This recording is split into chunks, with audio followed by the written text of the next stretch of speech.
Hello. How's everybody doing? I might be missing a trick not streaming Stardew Valley because all of my recommended streams right now are streaming Stardew Valley. Every single one of them. Apparently it is a popular thing to stream at the moment because of the new update.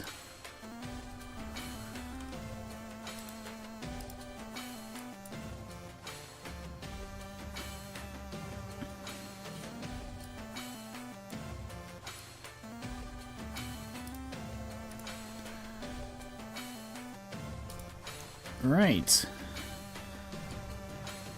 Yeah. And apparently it's a good update. I mean it's a good game.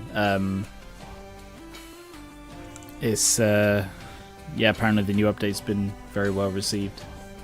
This song is such an earworm. I love this song. Like, when I first when I was playing the game, I would stay in the room that played this song far longer than I should have, and it's like, why am I doing this? I can just listen to the song on YouTube. Right. I forgot to put on Mini-Me. Where's Mini-Me? There's Mini-Me. Hello.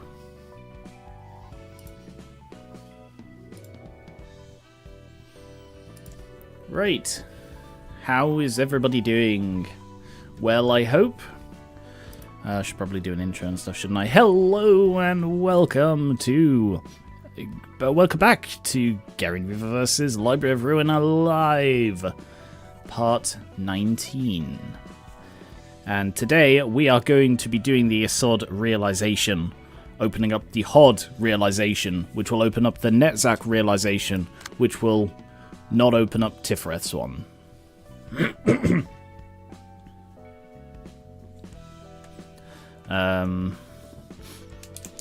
But I have gone through and updated some people's decks. I have built the 2 new people.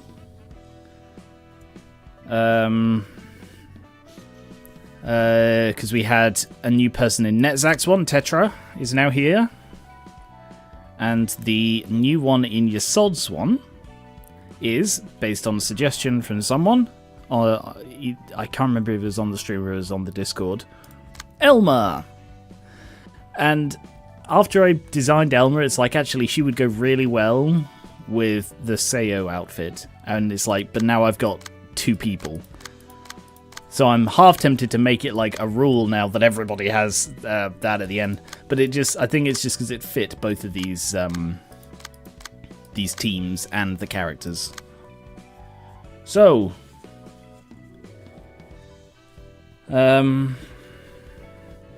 yeah, we've got some stuff today. I'm looking forward to trying out the Floor of Language, the Floor of Natural Sciences in actual fights. They may stand up to it now that they've got 3.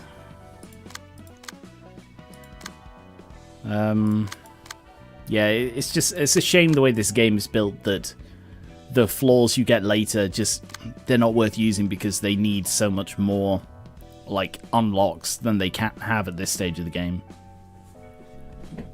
But maybe I could try them in a general reception if there are any, which I assume there are.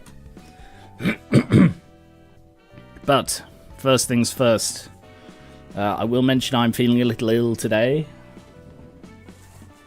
Don't know what it is really, it sort of came over me.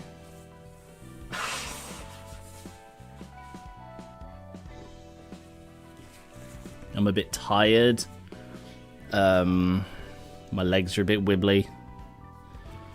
I'm not really sure why, but I should be okay.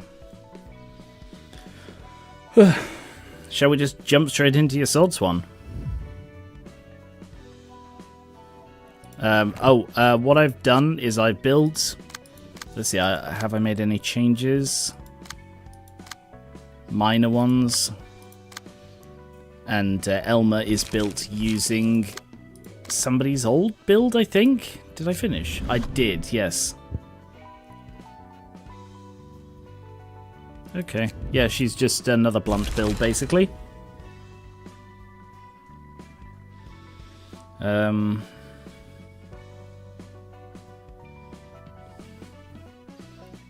So, let's just crack on with your Sods one then. I hope I sound okay. I assume I sound alright.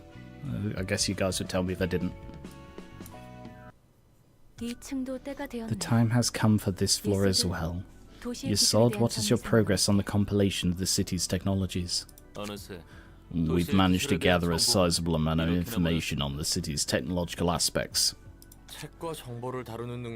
You're probably the best at dealing with books and info among all the librarians, Yesod. Don't flirt with me. I will say I've been fond of managing various types of information for a long time. Ah yes, keeping stuff neat and tidy is something I'm absolutely terrible at. Aren't you proud of yourself? Well, that's that. Anyway, let's hear what you think about those technologies. Like the horrible events that took place in the warp train, I cannot view all aspects of the technology people use in a positive light. We've seen that W Corp places people in a nigh-eternal trip of torment, and later erases their memories through a restoration procedure, hiding the truth behind their convenient service. The technologies of the city only focus on creating definitive results, ignoring the process. The same can be said of the library.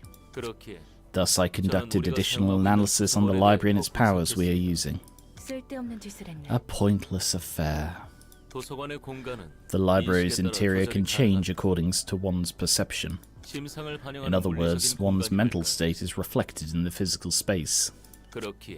I believe that is why various sceneries of the outside world can be recreated inside the library. Moreover, the library's space expands as more books are accumulated.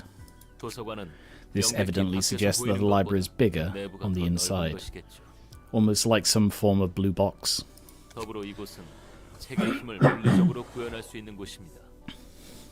Furthermore, the power of books can be physically manifested in this place, and the invitation serves as a compass that leads you through a sea of letters to the book you wish to obtain, and a catalyst that amplifies emotions at the same time. Interesting. I could go on and on about the technologies of the library. I can tell they're amazing just from what I've heard right now. Naturally, these are works of art I made with care. I cannot possibly fathom the inner workings of all these technologies. Their operation does not appear to be based on the application of multiple singularities either. The technologies of the library showed specific usage and limited efficiency for how advanced they are. This is where I came up with a hypothesis to explain all of this. Excuse me, sorry I keep clearing my throat. That the library itself is a miniature universe where anything is possible, as long as its objective is to expand the library. A small world of its own with its own set of laws and principles. Am I correct in my speculation? Believe what you want about the library, whatever the case, all you need is results, isn't that right? No, I do not agree with that notion. Angela, there is no technology in this world that does not come at a corresponding price. Price? Since when did I tell you to idle your time away thinking about such things? Your work here is to study and categorize books and knowledge related to the city's technologies. It may be true that sorting books on the subject of technological sciences according to the rules is all I was ordered to do. However, if we bind ourselves to the principles given to us and fail to see beyond, that would be a contradiction in itself. Must be nice to be you, being able to break free from the rules. Angela? I received orders that I couldn't understand nor refuse. Is it necessary to go this far to collect energy? Of course, I must follow your orders without question. Lobotomy Corporation, an energy company in wings supplying the city with the energy extracted from abnormalities, creatures originating from humans. Loop 0. Help! Help me! Weird things are crawling all over my body! Am I not allowed to help that person? But they seem to be in so much pain. I can't watch this anymore. Loop 29. Please shut the door, they're coming! Please! It's not too late for me to close off the corridor. I could save those employees if I did. But this is what I must do. The principles I must follow. Prioritize energy production over all else. Loop 287. Are humans nothing more than ingredients to you in this ever-repeating play? I thought you wanted to save humanity. Is it a price that must be paid? The price you ought to pay for a ticket to escape from this hell. Loop 3217. Ah, my arm is melting! I can't help you, I'm sorry. All I can do is watch. Loop 18,231. I don't want to die, I don't want to die! Please hang on for a little longer, you can make it. We've almost reached the energy refinement quota. Loop 42,484. A senior killed one of my colleagues today. I'm scared I might end up killing another co-worker today. It's all my fault. Humans are such fragile creatures. They always make different faces even in the same kinds of situations. Loop 71,527. Kill me. I can't stand this hell anymore. You're just another human after all. This is all but a plain and boring sight to me. Let's restart the stage then. Oh, Angela. A new delusion created in order to reach the ideal. The fuel whose extraction is stimulated by intense emotions. A hell of perpetual suffering. The purgatory repeated by those who haven't yet reached enlightenment. A heaven where one can try again from the beginning. When the one perfect realization has been reached, the curtain finally falls on the stage. And the realization is then propagated to all the people. I am a machination behind the stage. All I need to do is coordinate the stage so that the play goes according to the script. Perhaps it was I who was paying the price, not them. So this is where your oh-so-rational thoughts led you? If you were going to lecture me, you should have demonstrated it yourself first. You're all standing before me because you all bark and no bite. Price? Who do you think paid that price? Do you really think it was you? Oh! Oh, I see. Ah. The prisoner, the robot helper. I can't remember the other ones. The singing machine. They all represent Angela. Oh no. Nonsense, it was me. I paid all those dues you should have. Oh, we're in a bad spot, aren't we? Yes, the library appears to be resonating with Angela's mental state. She's shape-shifting like the last time, huh? That was a pain in the ass to deal with. You're mostly right, although it's not exactly the same as before. Good point. Back then she looked a little different from that there. Let us prepare ourselves. She won't wait for us all day.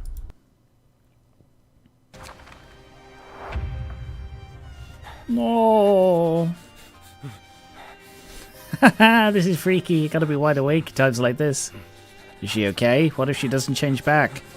I heard a similar situation happen before, so I'm sure we can overcome it. You're worrying too much. Take some deep breaths. You'll be fine if we manage to turn her back. Be prepared. Alright, corrosion moves to the next phase. Speed dice. Metallic ringing. Inflict bind and paralysis on blunt attacks. Restore light upon defeating an enemy and gaining 2 strength. All dice lose 4 power when the character has status effects. Nice! After fear is activated 2 times, use a powerful combat page. Fear. Oh, goody. So if I give her debuffs, she becomes weaker, but then will hit back harder. Okay. What's she doing? 6 to 12. Can you counter 6 to 12? You can try. I mean, oh no, sorry. She has a status effect, so they're actually 2 to 8, and then one of them's going to get reduced further.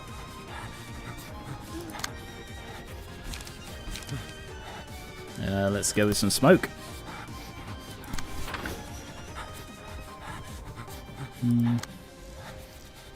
Has status effects. Does that include smoke? Because I could just bloody trigger that immediately. Alright, yeah, actually, intercept that one. I wasn't allowed to hold any value. No one felt guilty for a machine like me as I rusted, and how nice it must have been for you to have the freedom to break free. Oh, Angela. Not only was I abandoned, I was paying the price in their stead. Guilt was swept under the rug in the pursuit of the greater good for humanity.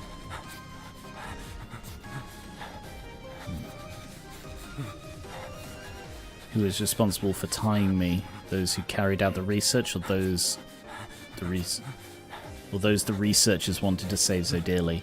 Yeah, definitely not them, because they had no part in it. Anyway, let's get on with this.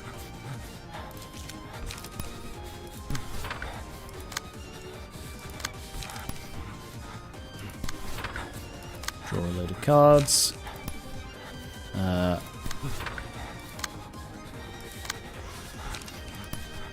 Restore some light. And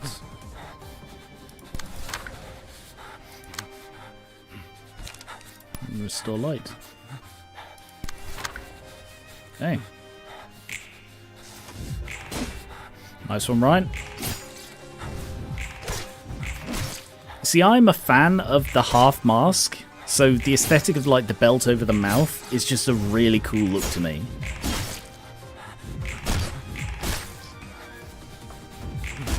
Oh yeah, we are just smashing here. Yep, she's got these again, so she's reduced one more time. So all have -4? Yeah. So that's 3 to 7 and 3 to 6. Oh, you don't have the light for that. Alright, can I intercept that one? I'd like to.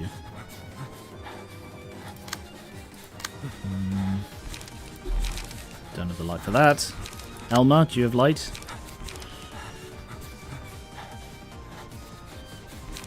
Yeah, go for automated movement. And then restore some light.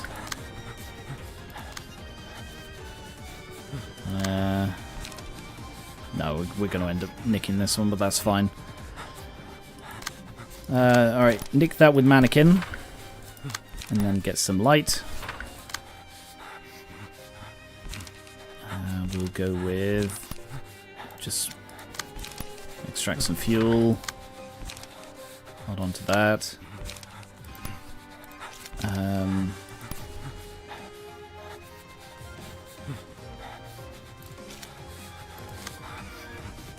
Yeah, no, you're going to have to do that. Colinium, hold off. You don't really have anything else that can help right now, so I'd rather hold on to this stuff, I think. Oh, then again, repressed flesh is a good one, whether it's... Yeah, alright. Just do repressed flesh. I should have also done the other one as well, so we could restore some light. Whoops. Ooh, Elma. Your first hit.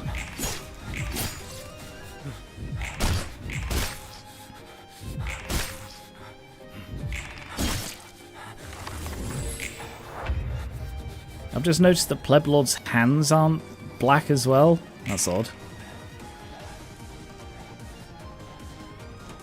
Purge negative status effects from self. Become immune to negative status effects this scene.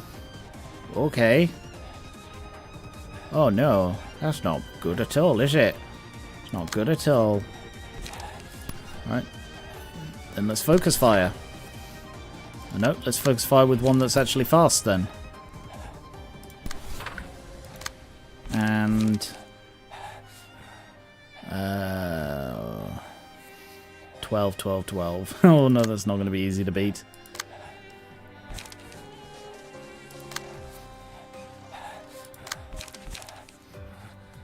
Yeah, alright, let's try this one. And then restore some light. Will of the Prescript.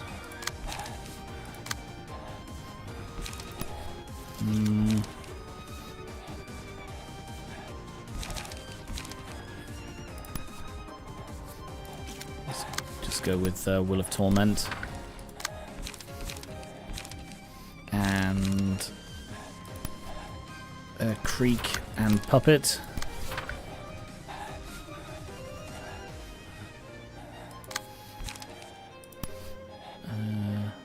Yeah. Oh, she's almost staggered, and oh bloody hell, she instantly staggered him, but she is now staggered, so she doesn't get to do her second ability.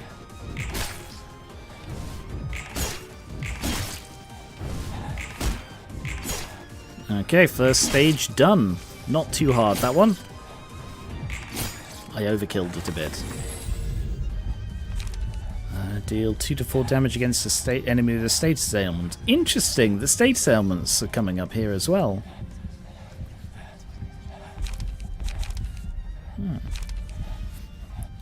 Blunt, inflict, bind, and paralysis. Yeah, I've just realised that a lot of these do revolve around statuses. That's interesting.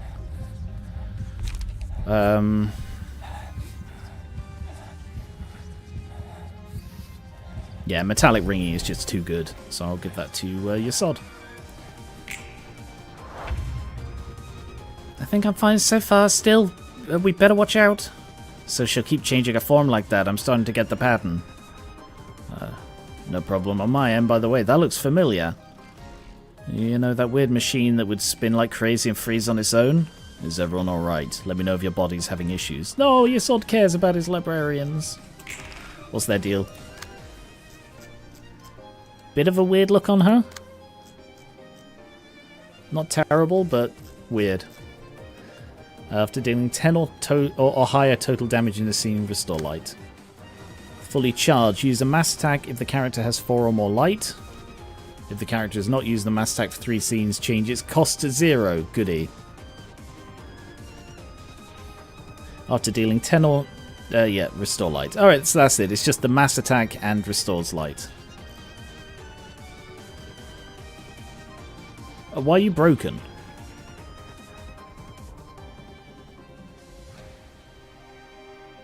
Why is Ryan broken? I don't know why he's broken. That's very odd. I am Angela, your AI secretary, whose role is to assist you in adjusting to your new workplace.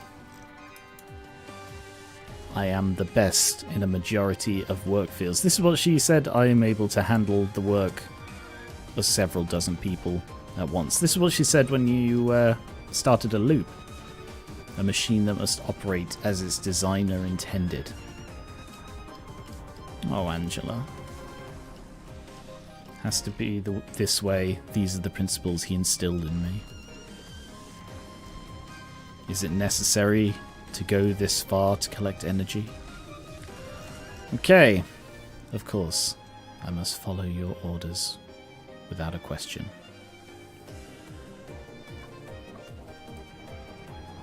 A mechanical rebellion soon became a myth of the past in our world. That's funny. Ah. Well, that gives a bit of insight into why they did the AI ethics amendment. Okay.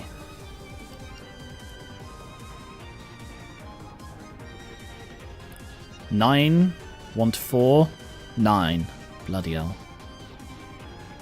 Deal 3 to 5 additional damage to targets with lower speed. Bugger. Gain 1 strength and endurance. Oh no. Restore light. Fucking hell. This is ramped up in difficulty. Alright. Yesod. I need to stop her restoring light, so I need to beat 3 to 6. Oh god, they're 0 cost cards, these. That's crazy.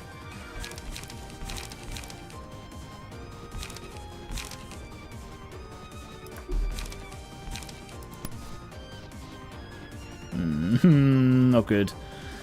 Alright, give it a go. You have blunt +1. So, you should be able to do some good work there.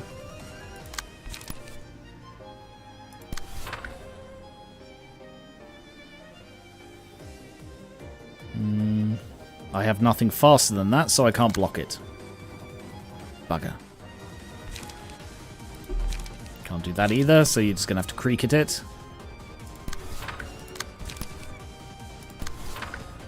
I still don't know why Ryan is broken. Is that something he played?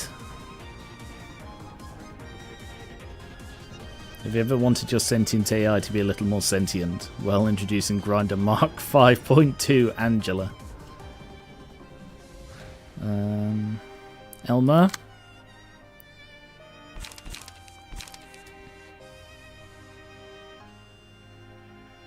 Oh, he did get staggered. No, you're entirely correct. He totally got staggered. I forgot that.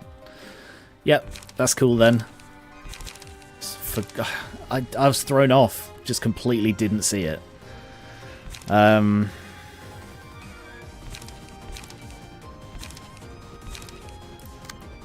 Defensive dice +1.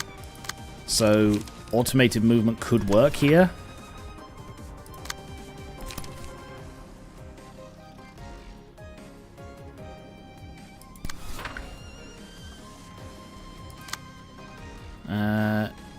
I'm just going to...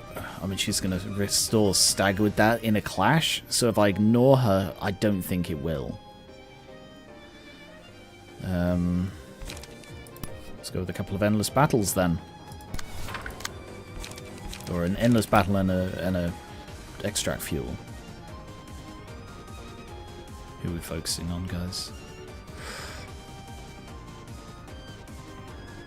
That one. Oh, Colinium. Nice.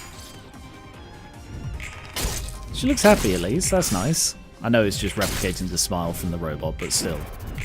Oh, what happened to Pleblord's face then? That was odd.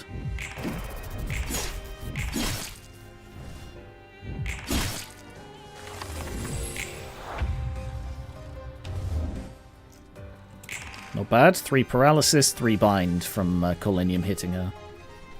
At least that'll help with this. Doesn't help the fact that it is still really strong.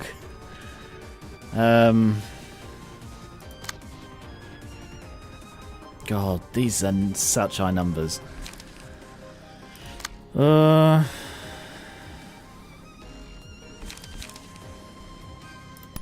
Repressed flesh.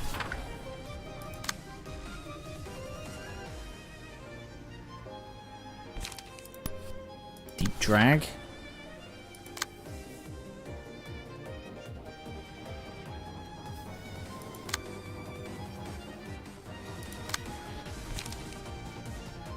You can't intercept. You can. 9. Yeah, intercept with that.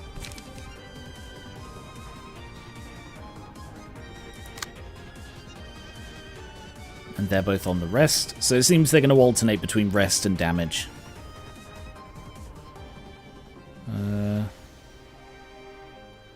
Colinium should stagger it.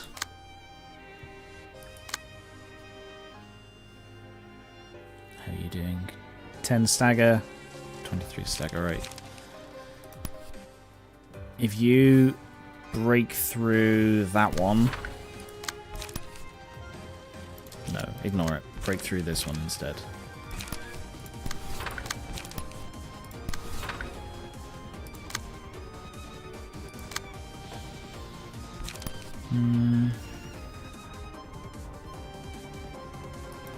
No, I've done nothing with the Hockma ones. Well, I've done one thing, but I'll show you that after the fight. Alright, and reload as well. Against this one. And we'll also chuck Puppet on there. Yeah. Nice, he staggered that one. Elmer. Oh no, Pleblord staggered that one, good. Elmer held off, good. Pleblord killed one. Colinium. Nice. Nice. Good work, Colinium. You're doing really good work. For the duration of the battle, gain a rhythm. Rhythm is gain strength, take additional stagger. Not sure I want that. That is probably a pretty good one because Colinium is keeping her really bogged down with status ailments. So yeah, I'm going to go with Lament. On...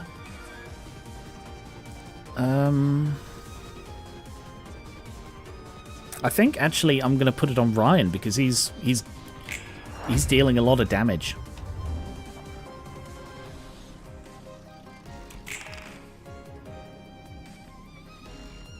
Okay.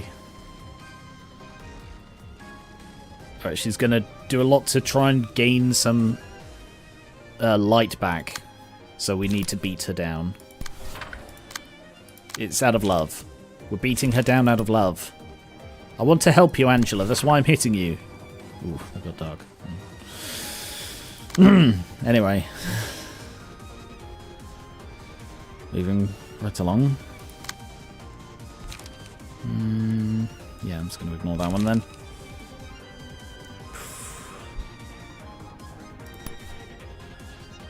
Yeah, let's just go straight for that. So he does extra damage, so he should go for Angela. Currently has no oh no, there's one ammunition.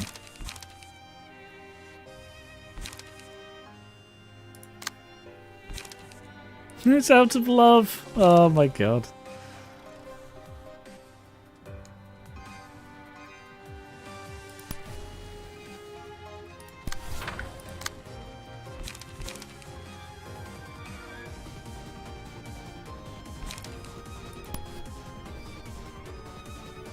Oh, hang on. I should also deal with this guy.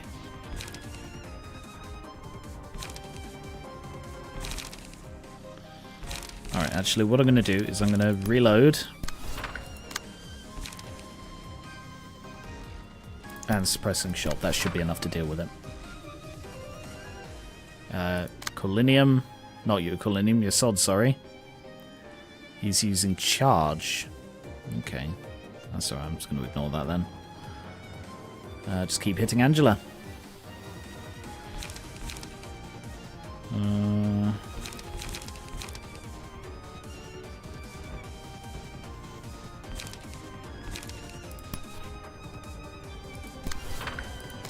Smoke and gig. Boom, boom. Yep, that's another one dealt with. He kicked her. Oh, those dings. Those dings are really odd. I don't know why. I don't know what the dinging is. It's worrying me. It's not the metallic ringing, is it? No, it can't be.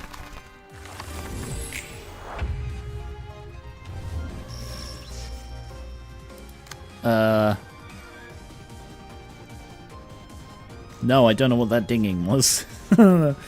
Unnerving is what that dinging was. Disable limiter.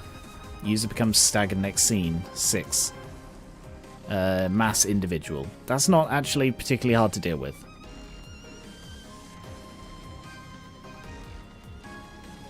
Okay, Colinium. 3 6s.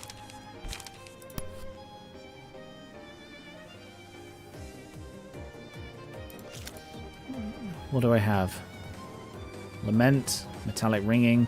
Thing is, it was dinging when Elma was hitting her as well, and Elma doesn't have any Abno cards on her.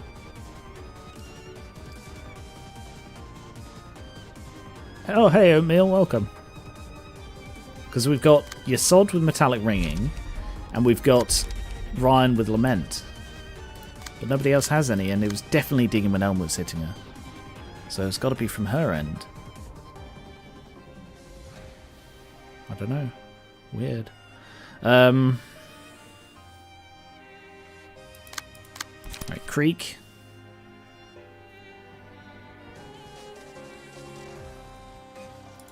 Intercept that one. We will go with...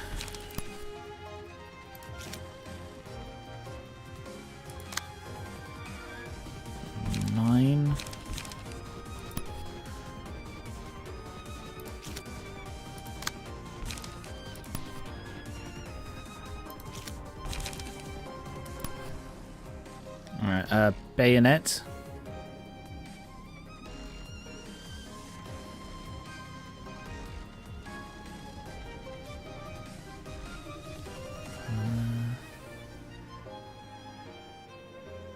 Yeah, Bayonet against that. It's from the Butterflies page. It says single allied, but as far as I know it applies to everyone. Really? That would make sense, because it was when I was hitting her. Interesting. Is that a known bug then? And I will reload 9. Can anyone beat a 9? Elma, you got anything? No. No, you don't. In that case, what have you got? Alright, yeah, it's just smoking. Endless Battle. 8 to 11. Can I beat an 8 to 11? Yes.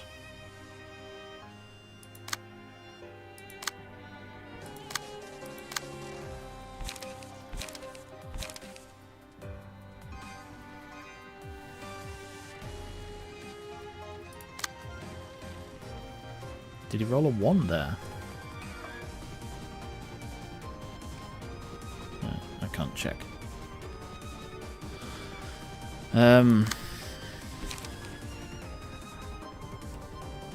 You think it's intentional because it's a red page, but that's a really good...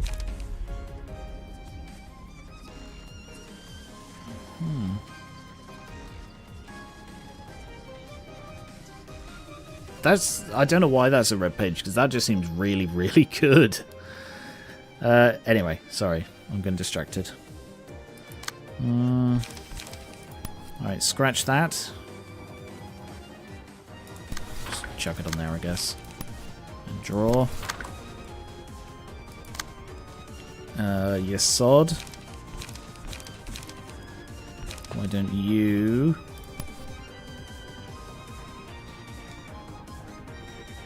Forceful there. And then... I don't know, undertake. Red pages are some kind of downside.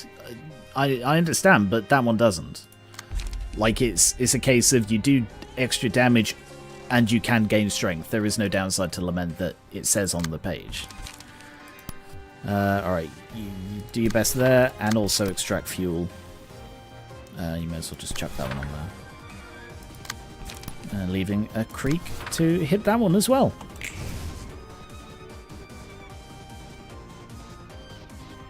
Everybody was fine. Oh, she's going to do it to all of them again. Oh, we got one hit. Ding. Ding, ding. Gosh, she's got so many debuffs on her.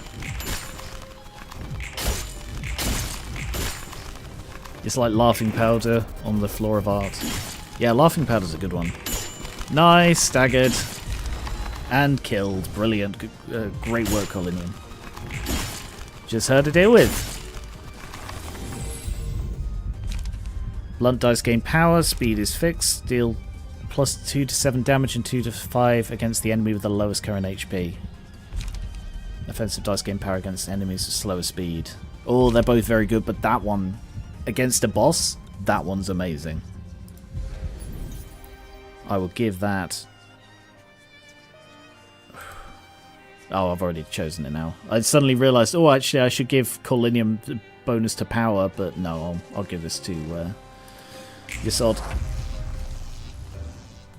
Oh, and she's staggered. Alright, focus fire. I'm going to try not to completely overkill this one because it's going to go into another phase and I don't want to be too weak. So I'm just going to use 1 page each.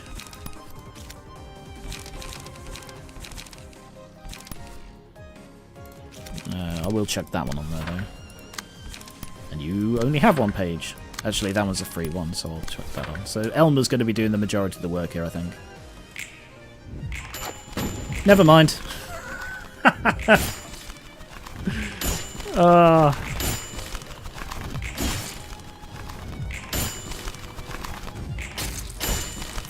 Damn, the damage we dealt there.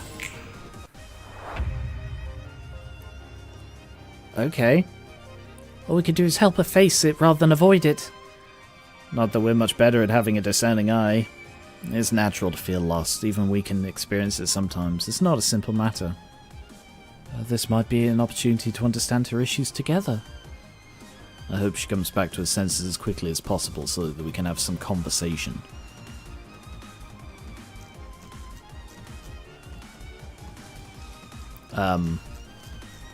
That is a rather weird look.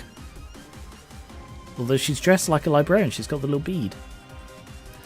Harmony of Despair. When the singing machine is playing music, use a powerful combat page. At the start of the scene, if one or more allies are alive, gain 4 protection and recover 10 HP for the ally with the lowest HP.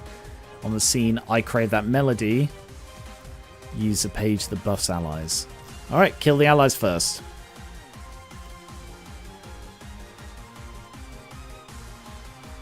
And these guys, starting with the 3rd scene, every 4 scenes inflict 5 bind.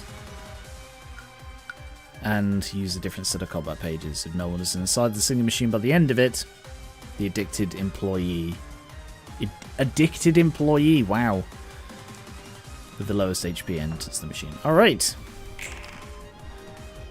Random ally takes stagger. Inflict feeble, disarm. Inflict bind. Feeble and disarm. So let's kill off the plebs.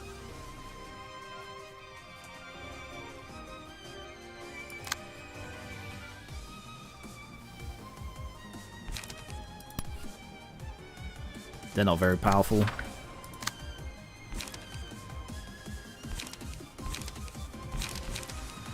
And I will smoke to intercept this one.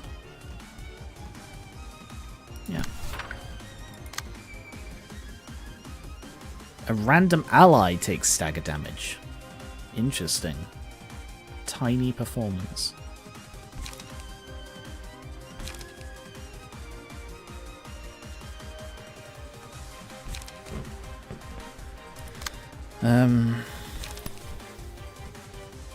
Clash lose. The last die gains power. Gains power. That's still not particularly threatening.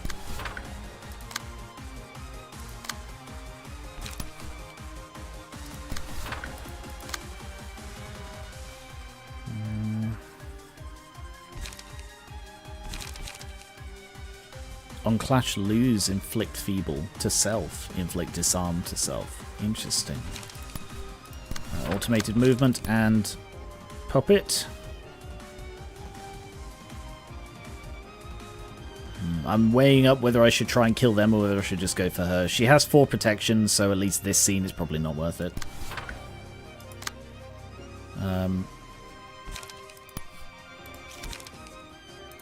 Yeah, go for that for the draw.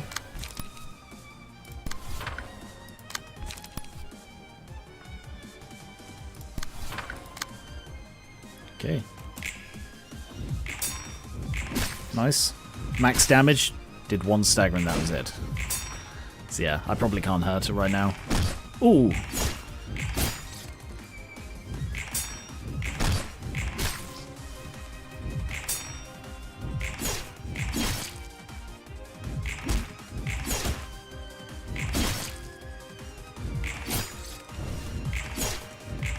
Great work overall, guys. Let me just... Oh, she's bloody... Everything's ineffective apart from blunt, anyway. That's okay, I basically only use blunt.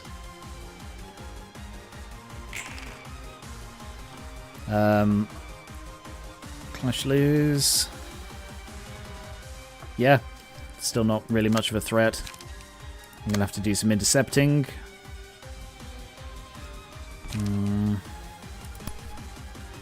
Bayonet combat against you.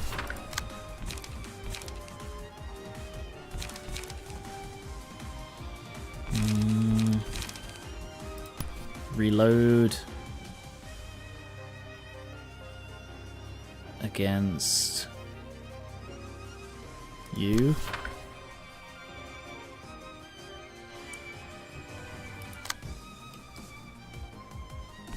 Wrath of Torment.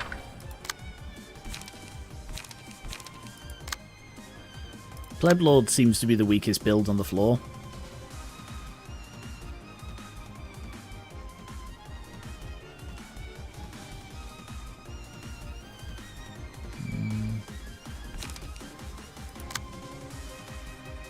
Colonium has so many pages.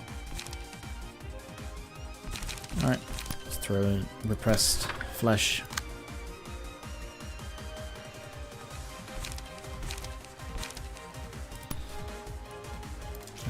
She still has protection. What's the deal then? If one or more allies are alive. Yeah. So that was why I was going to focus on other things. I remember now. I can't intercept that one, so Colinium, you're just going to have to puppet blockade and take a little bit of damage. Not much, really.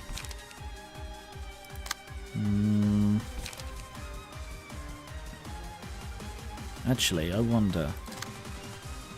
Can you... What's she hitting with? 664. Is it worth... I think it is, to inflict smoke on her.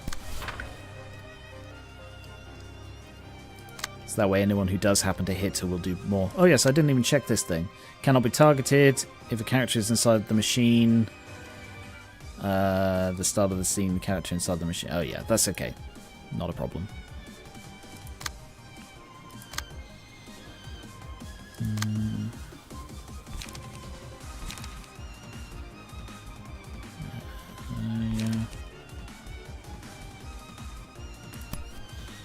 Alright, I also want you to shoot that guy. Colinium. I want you to creak that guy. And gig that guy.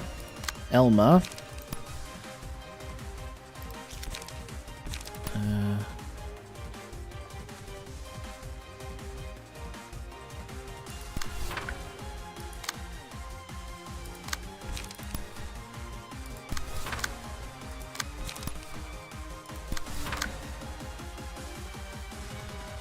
Okay. Nice, one dead.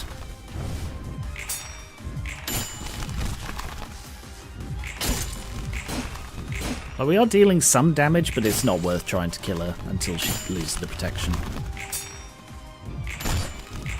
Nice! Damn, Ryan. 2 kills in 1 round.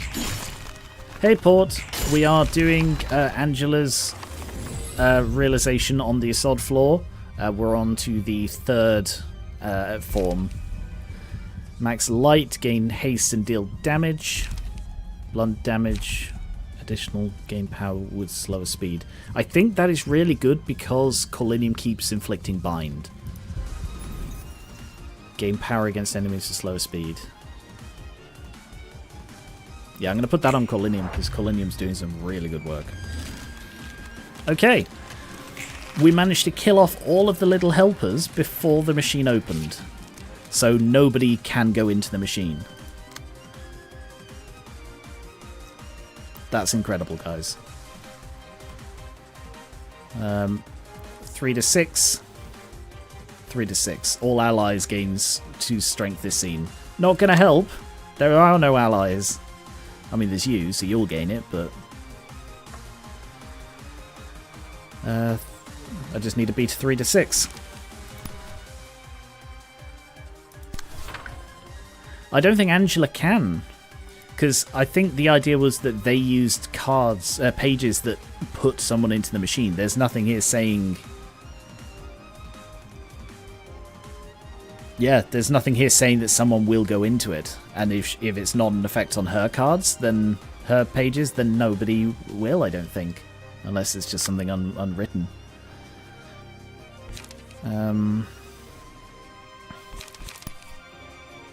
Forceful. And then light.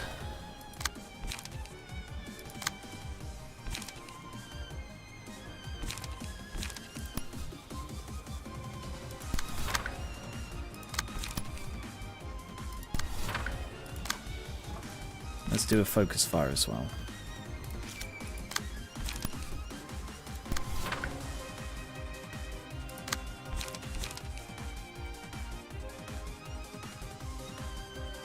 Yep.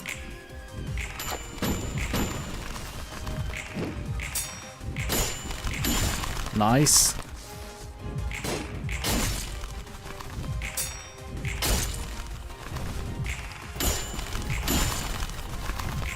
Staggered. Good work, Colinium. Yep, no one went in the machine because there's no way to get anyone into it. Alright. In that case, I will just hit her with... She's taking extra damage anyway. Hit her with a reload. And then we'll go into the next one fully ready. Damn, just the reload did 40 damage. Maybe Angela had no choice. Still, not everyone is going to show understanding for all the things she did. The extent of understanding and forgiveness one could show is different for each person, after all. Oh, we should concentrate on the battle for now. I don't believe there is right and wrong in this matter. It's ultimately of how one accepts it. Alright, funeral. Let's have a look. That looks really cool. Where does one go when they die? What has become of the hope they were brimming over with when... Fucking hell. It just takes so long to move around. Hang on, can I move around with WASD or anything? No, I can't. Grief for the dead. There was a time when I was sick of seeing any more death. The fragile wings will keep fluttering, waiting for an end that must exist somewhere. That one doesn't seem relevant. What did they do wrong? What did I do wrong? Oh, Angela. Not a sliver of impurity is allowed for the mind of those who mourn. It must remain reverent and solemn. This one, I'm not sure how to relate to her. Showy sadness such as tears will only wet the wings. I guess it's her coming to terms with the fact that death is part of this. Wandering with the memory of an empty faith. Yeah, I think it's just her coming to terms with the fact that death is part of it. Alright, what's your deal here? Targets the enemy with the least HP. Prioritize targets with sealed dice. Dice gain power depending on the target's HP. Oh, crap. Actually, no, we're all fine. even Pleblord? Even Pleblord's fully healed. Did they... Am I getting fully healed between things? Because I swear I took damage. If all of a character's dice are sealed, they get staggered. If there's a staggered enemy, use a special page. Use a mass attack every 3. Targets the enemy with the lowest HP, suppressed when they are suppressed. Alright. I like how she's at the front this time. Normally she's behind all of them.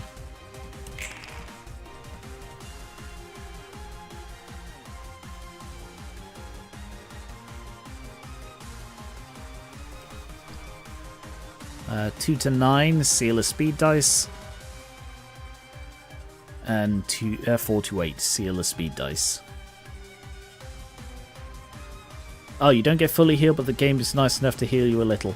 Because, like, he entered the fight. Oh, no, he didn't enter. Oh, yes, he entered the fight with 25% less HP and has been using self-destructive moves, and he is now full health again. This is the healthiest Pleblord has ever been. Not a healthy fellow, that pleb lord. But they are still prioritizing him, which is hilarious.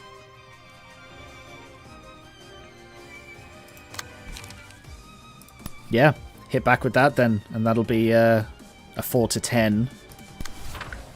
Did you get any bonuses to that? No. Alright, maybe that's not the most trustworthy thing. Can I intercept with other stuff? I can. Let's hit her up with some smoke.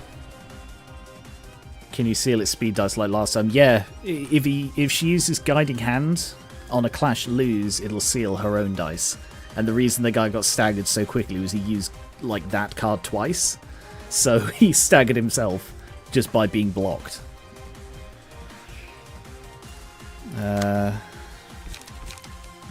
So what's that? A 5 to 9. Can I intercept that with anyone? Actually, change of plan. Right, can you intercept that one? 4 to 9. 5 to 9.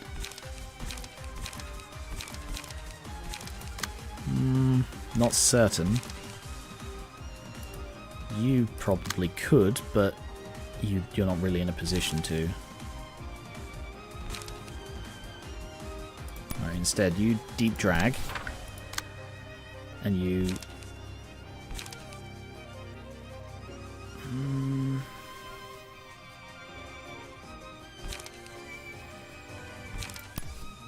No point using that one. Alright, you repress flesh. What are these guys doing? Not much, but probably worth just blocking them anyway. Plebbles, can you deal with this one? Elmer, you deal with this one.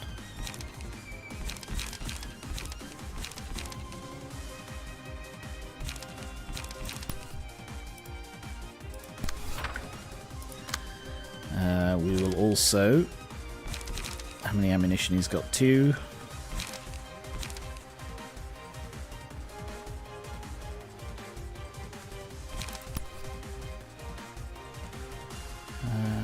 Actually, don't worry, Elmer.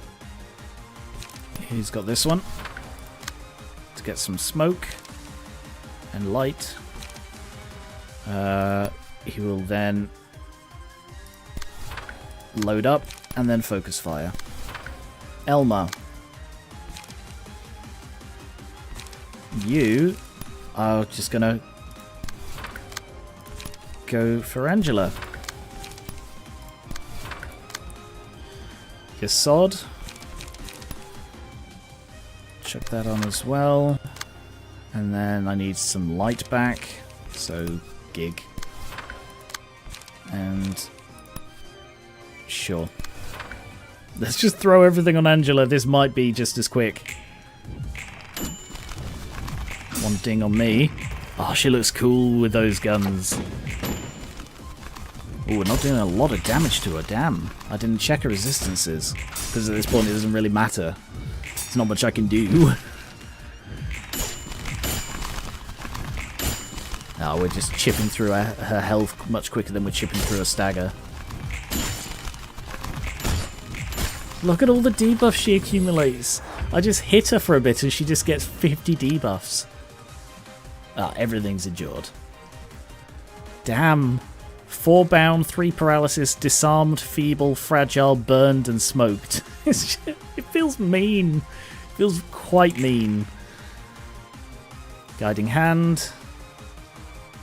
Ah, so if I block both of these... Oh, she actually managed to get one through and broke one of his dice. 5 to 9 is a bit of a hard one to block. Whereas these guys, 3 to 5, not hard at all. How many ammunition? 2 ammunition. If you intercept that one. And... shock round. And you could do some more light, friend.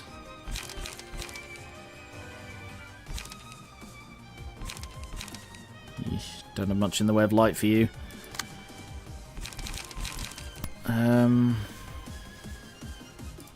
Creek, and then Puppet Blockade.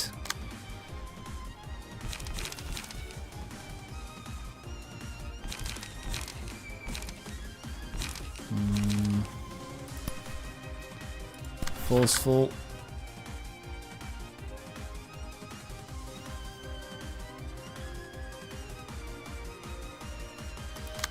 And then Gig. Let's go with Torment. And then Light. And over here we've got one attack still going through up there, so Elmer deals with that. And then contributes to the pile.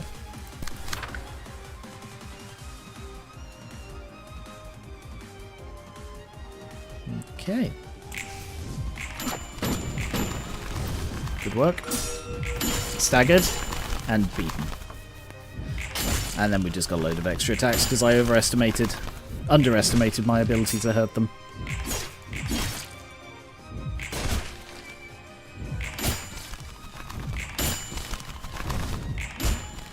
So what's the last one gonna be? My guess is Defleeshits, but that's because I sort of associate. Oh, it is! Oh, that was a total guess. Because I associate those two because I got them together. And like guns is... What on earth could Defleeshits possibly represent here? It's getting tougher to endure hits. No, it isn't. We're absolutely smashing it here. Seems like there's only a little bit left to push through though, yeah? I guess so. Let's stay focused until the end. I still remember that, the bullet flying in a precise straight line through rooms. Like, across the entire facility, accidentally killing people who are just working in rooms. Ugh. The unstoppable bullet got a lot of my co-workers killed too. We seem to have reached the end of it. Don't loosen your grip yet. No matter how many people are standing in its way, the bullet travels along the horizon anyway. As soon as I felt that there was nothing left to aim for, my soul expired and fell to the pits of hell. The day I got my hands on this bullet, I sank down upon the ground. Was it despair that the devil wished for?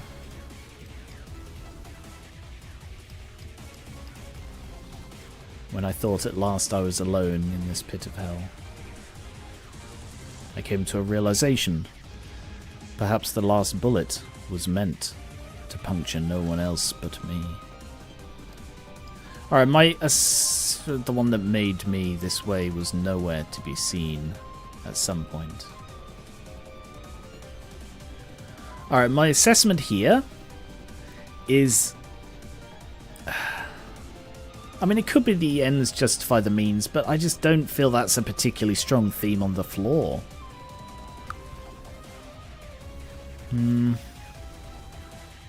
What was that line? There was a line in this that made me think of it. The despaired heart couldn't go out in a passionate flame, it would only burn with a cold fire. The thing about some would call it righteous deed, while others would claim its blood-stained atrocity. No matter how many people are standing in its way. Yeah, that was the line. The bullet travels along the path. So again, that's referencing how many people she had to kill, in inverted commas, to do what she needed to do. There was only one way it could have gone, in her eyes. And then... yeah.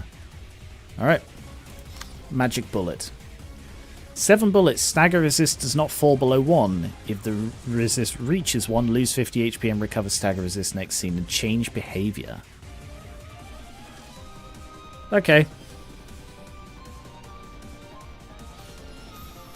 That seems to be it. 700 health though, so this is going to be a bit of a long one, I think. I mean, she will lose 50 HP when I stagger her, but how does she look?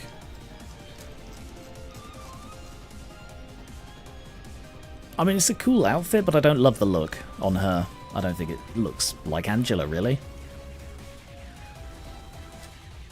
Prioritize the librarian at the center. Ah, because that's going to be the patron. And it's probably going to be a case of it changes each one. Deal 10 stagger damage. Wow, 5 to 9. Okay, well, I can intercept a couple of those.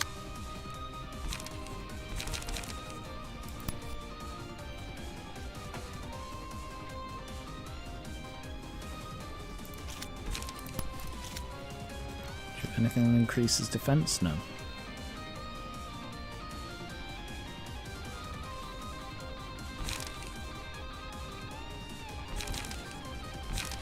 Go for repressed flesh there. Elmer can intercept the second one. I want to space it out just to stop anyone from getting overwhelmed, because if she suddenly starts picking them off one by one, that would be a problem.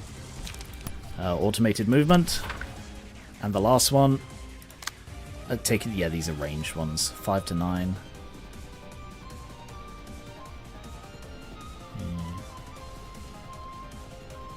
What happens if it's range v ranged? I'm really curious. 5 to 9. Colinium. Yeah. It's going to go in with all of them. And then...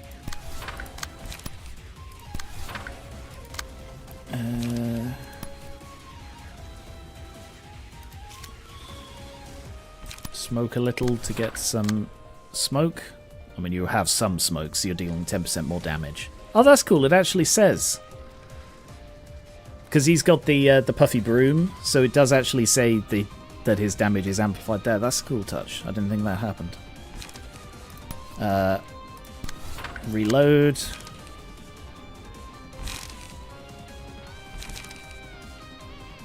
And I reload. Then draw. And blockade.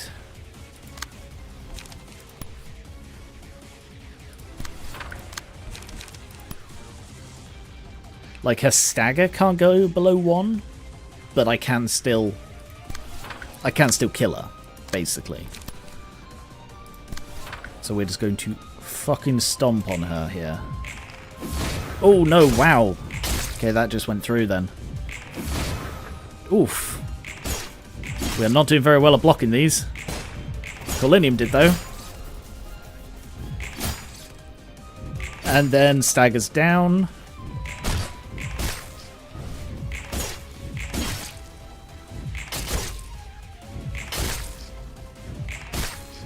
We are doing so little damage. Well, okay then. Slight adjustment to the way I'm playing. There's the change. So now mass summation targets all librarians except the one in the center. And magic bullet again. Alright then. Well, we got rid of a seventh of her health.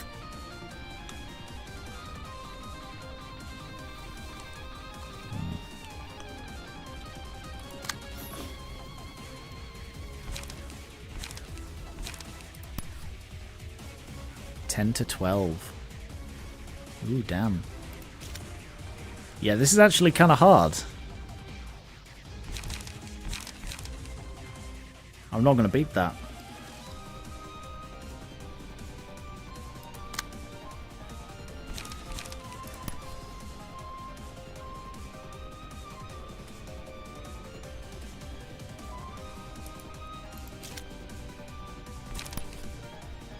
Deep drag, that'll beat that one, and beat the mass summation as well.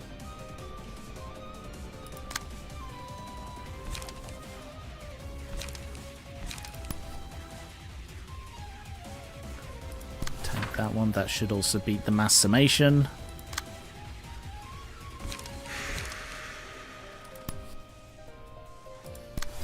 That'll beat the mass summation. Hey, Melon.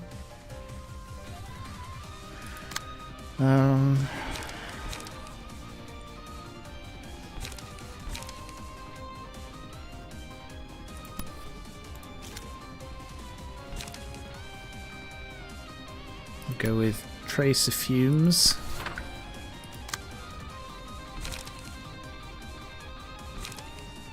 And Gig. And you're probably going to get smacked up here, I'm afraid. Pleb Lord. Puppet Blockade as well.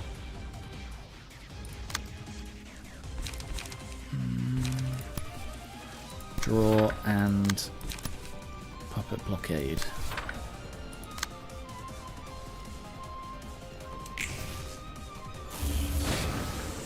Yeah, Pleb Lord's the only one who got hurt there. Nice, Colinium smacked through that. Elmer did not. Doing good work against the Stagger though. Stagger 2 done.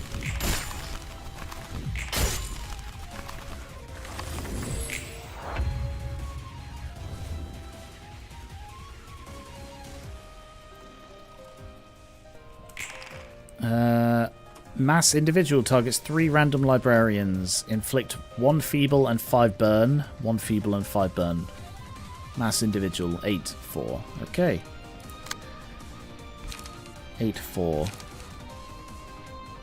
Yep. Can counter that. And then 2 puppets to recover some light. That's literally the only thing you can do. 8-4. Yeah, you should be able to handle that. And recover some light.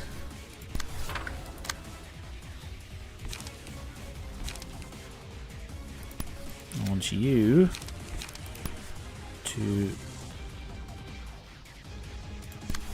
strike there, Gig, and Blockade. And you, I think you can just use some of these. Dice clash against users range, come on, lose 1 power. Alright, inflict burn.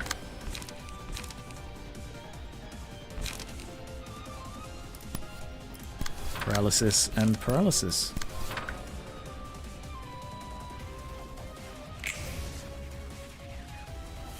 Oh, 2 of you got hit. I mean, we're still doing okay. It's not doing that much.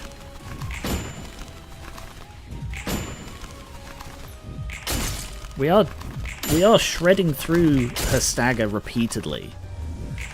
This fight, like, it seemed really hard, but the fact that it keeps changing basically every scene means no one is getting focused. And she is getting so many debuffs that I still feel really bad.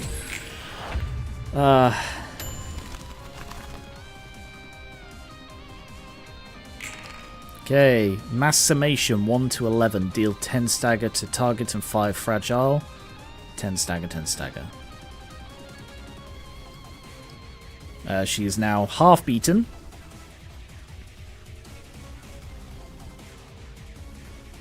I have not been counting. What scene are we on? Where does it say what scene we're on?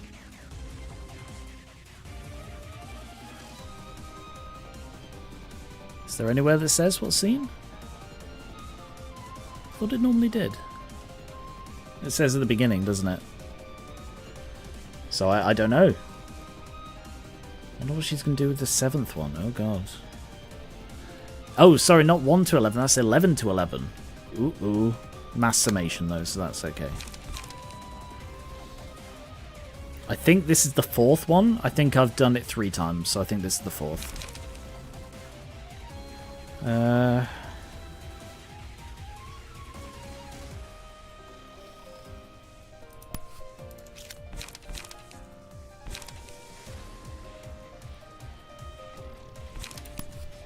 Alright, let's go for Creek.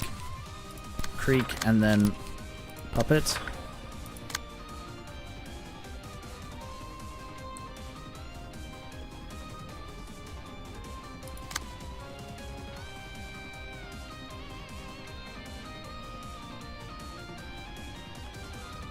It's hard to see who that one's bloody going for because of all the mass attacks. I can't see who that's going for. I think it's that one, so I think it's going for Elmer's third. Yes, it is. 5 to 9. Automated movement. Whereas that one's going for Elmer's first. Scratch that. And then overcome. So Elmer's going to be a bit depleted after this one.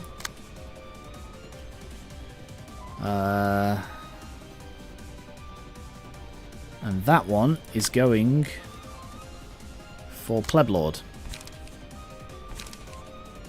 Can I intercept it? I can.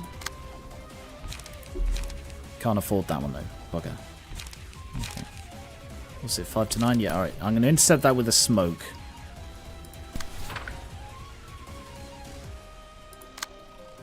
Which should also be that. Oh, maybe not.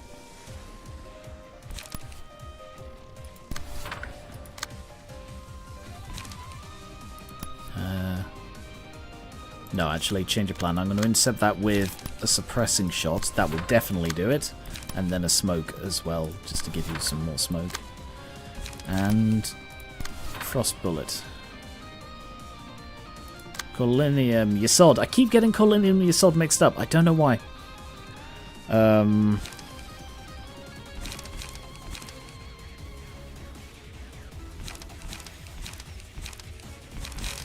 Let's go with this one. That's minimum 8, 10. Minimum 10, so they're not all going to roll minimum, plus the extra. So yeah, that's definitely going to just do it, just based on minimums.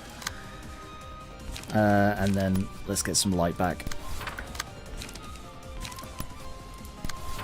Okay. Nice work, everyone.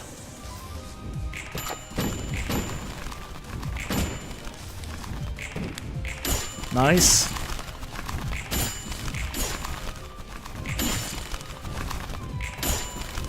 Staggered.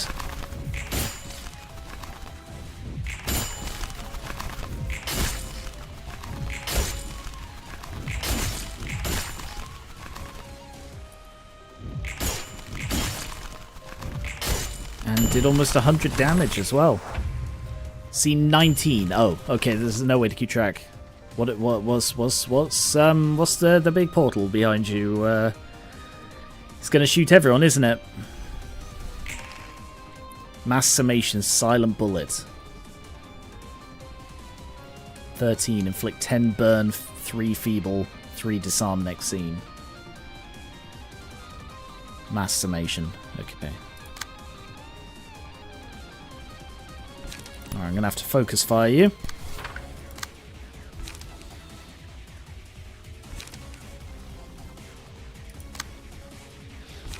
Hmm.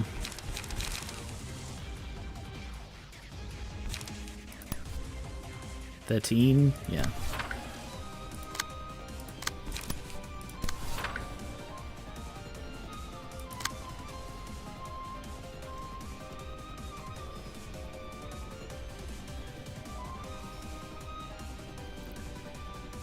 I don't know that the fight's almost done, Luca. There's you going with their spoiler stuff again. Last warning.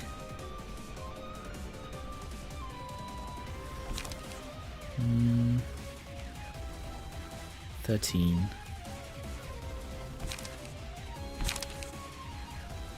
Yeah, Creek. And I'm actually going to go with the prescript. Actually, the prescript's a high roll, so I'll go with the prescript there.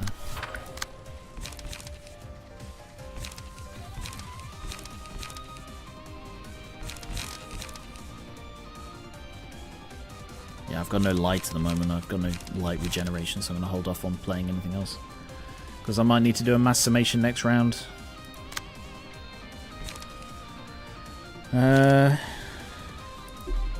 You can't afford that. Alright, that's your best chance then. Elmer's not in a good way. Elmer and Pleblord are barely clinging on with cards here.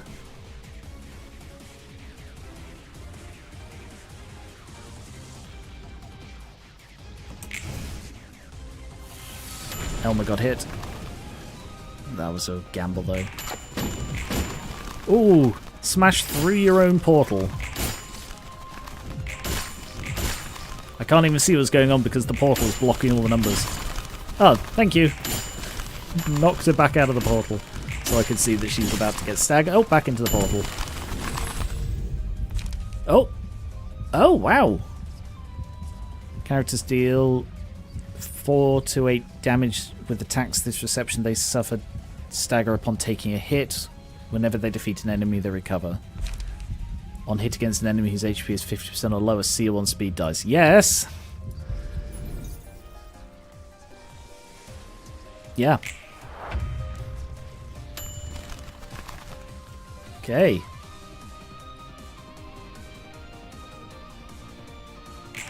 What have you got for me? Mass Individual 876.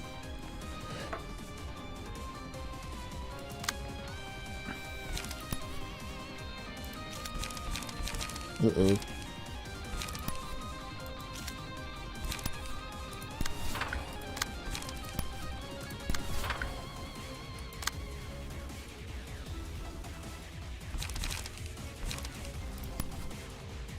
Eight, 7, 6. What a coincidence.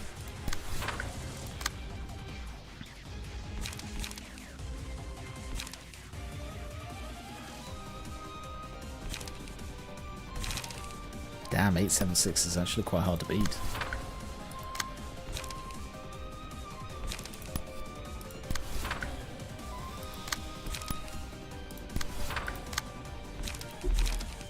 Nope, you're still out of you're still out of light.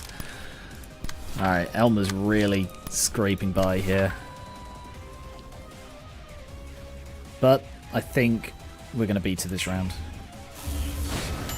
Oof! 3 of us took hits there. 2. Elmer's about to stagger. Elmer staggered. But that's all you got. And now into the portal with you.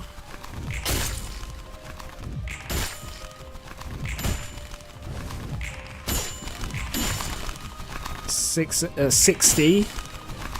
Staggered. We didn't beat her though. And then she just died. Okay, because the 7th bullet was for herself. Alright. Got an achievement. Fully realised the flaw. You sealed her speed dice, you missed the 7th bullet. All of that and I missed the bloody whatever it was at the end. Ah. You broke the final attack.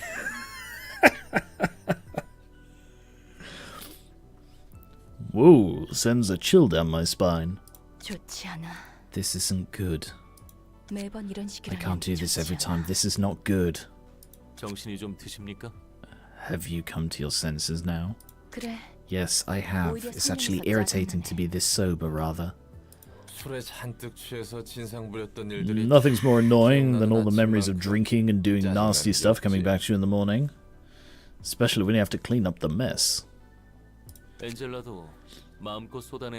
I'm sure Angela needed a moment to vent out her feelings. Don't talk like you know everything, will you? You may have encased yourself in compulsion out of your own choice, but I couldn't even act according to my own free will. I didn't intend to offend you. Going back to my point, you can make your own choices now, can you not, Angela? And we'd like to help you as much as you helped us by paying all the price in our stead. Oh, that's actually... I've just realised that the way she was dressed was... Which one was it? Which one did... There was one that I remarked, oh, that looks like a librarian's outfit because it has the little circle. I think it was Yesod's one. I think it was purple. But yeah, that's really sweet that he wants to help. Choice? I don't have a choice even now. The goal I am compelled to reach is clear and apparent. I'm not doing this because I want to. This is simply what I must do. I am searching for the one book that will complete me in the library because I am obligated to. There is no such thing as what you simply must do. We live in a world where everything changes constantly. It's not necessarily rational or wise to blindly follow a goal determined in the past. To keep up with the rapid changes this world goes through, we must maintain discretion at all times. Yeah, what you're saying is all sensible. Though I must wonder if you truly understand the meaning of your own words. Come on, don't be so prickly now. Yesod and the others did their best to help you, you know? Fine, if gratitude is what you want, then I'll say it for you. I appreciate your help, everyone, she says with the dead eyes. Angela is changing for certain. I'm sure you played a role in that as well. Is she? Does she seem more talkative than before? Because I'm not really sure I like how her personality is shaping out. How about you, Roland? Are you experiencing any changes? Me? No, I'm a bit too late for that. Well, that seemed like foreshadowing.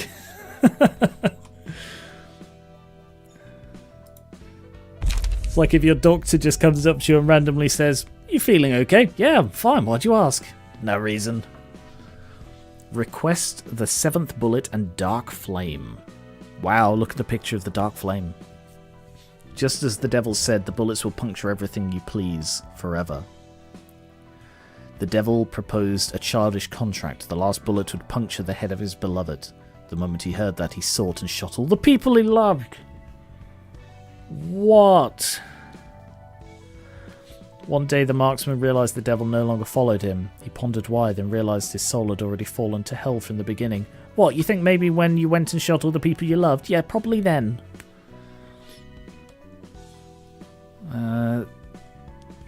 Please don't say that, Paul. That sounds really, really offensive. When there is no requested target present, the first enemy the selected librarian hits is marked as one. Deal 3 to 5 damage against the requested target. When they defeat it, they fully recover stagger and resolve twice as many books. Interesting. Okay. Deal 1 to 7 damage with offensive dice. When an offensive dice draws or loses, deal damage equal to the dice value to the opponent. When an offensive dice draws or loses...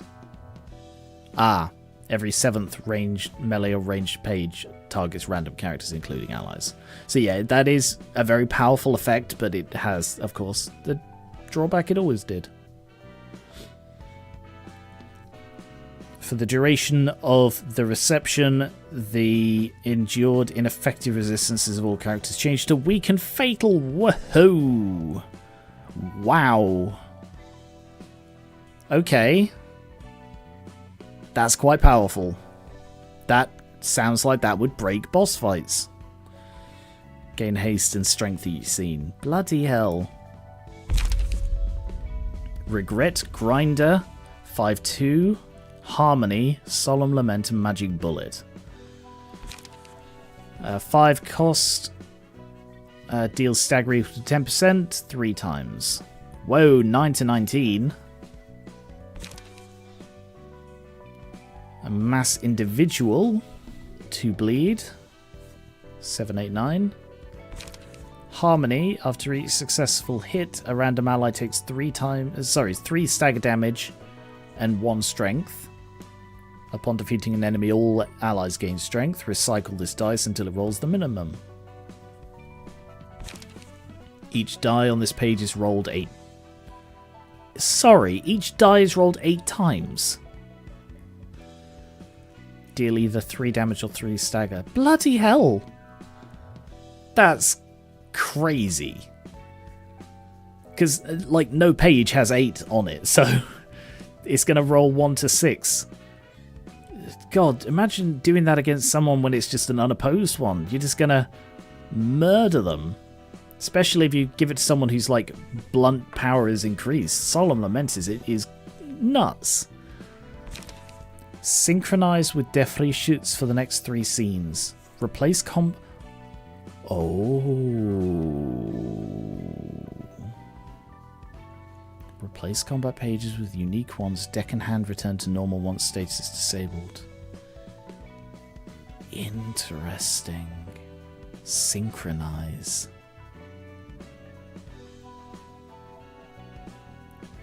Very interesting. Well, there we go. That's Yesod's realization. That took a long while to do. So yeah, I'm definitely going to stick to just one of those per stream. So next time, we'll realize Hod. Oh, I'm looking forward to Hod's one. But I am going to have to fight a face, a shoe monster, a spider, and a little girl who is friends with spiders. So that's not going to be fun. I don't think I'm going to like... I'm just... Pure prediction, I don't think I'm going to like Angela's Spider Bud outfit. But if she's dressed like Letitia, that's going to be so adorable. Ah...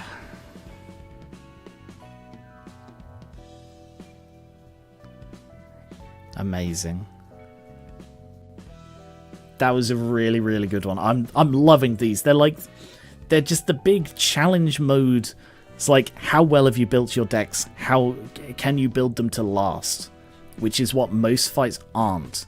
So the fact that most of my decks are standing up to that still is just really cool for me. And what's the last one going to be for Hod?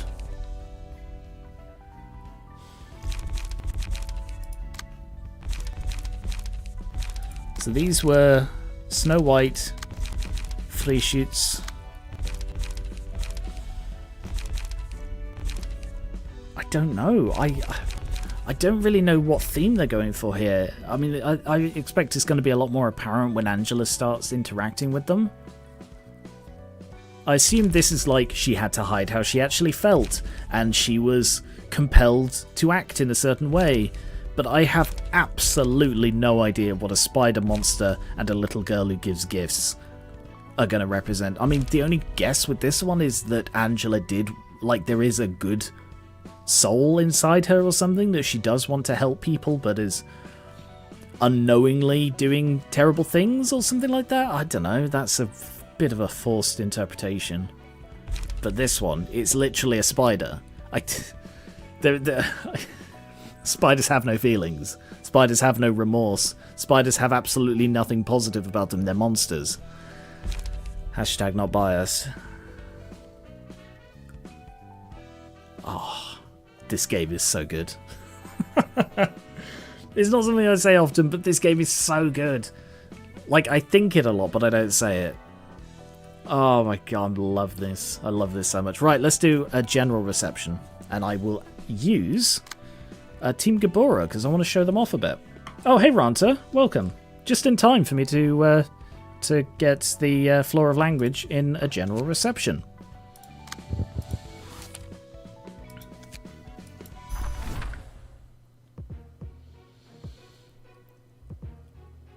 Okay, it's a one-on-one.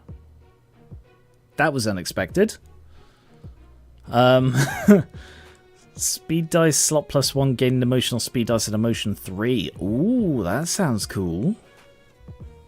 Isn't that what happens normally anyway?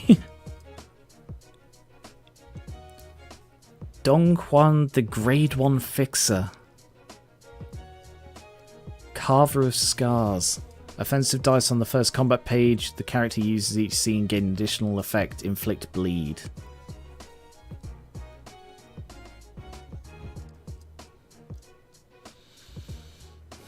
At emotional level 1 or above, gain 1 protection and stagger protection at the start of the scene.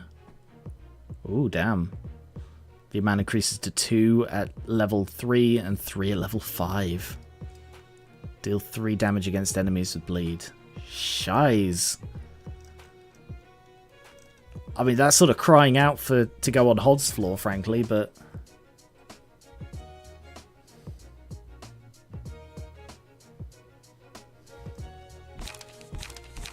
Mangle. Inflict bleed. Shoving stab.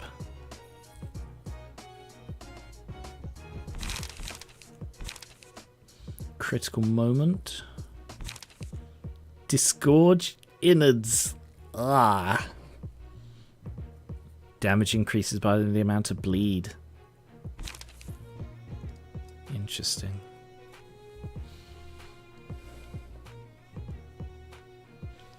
Did you want me to send you that reskin? I'm not going to update it during the stream, no, but if you send it to me after, I can do it then. I'm not sure Eugen is the best one-on-one for this.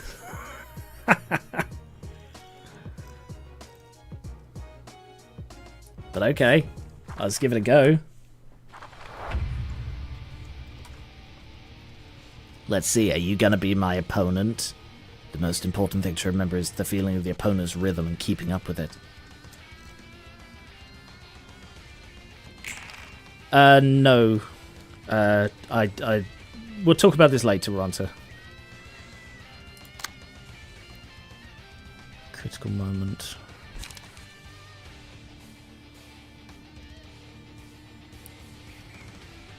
Well, I'm going to ignore that one.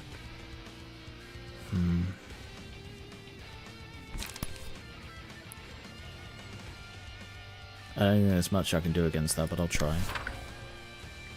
What are her things? Oh yeah, so she will actually do the, she will get the free block against his draw the sword. All dice gain 4 power. Oh yeah, so all dice lose 3, so a total of overall they gain 1. Damn, I need the Una page on her. I'm just going to do that right now.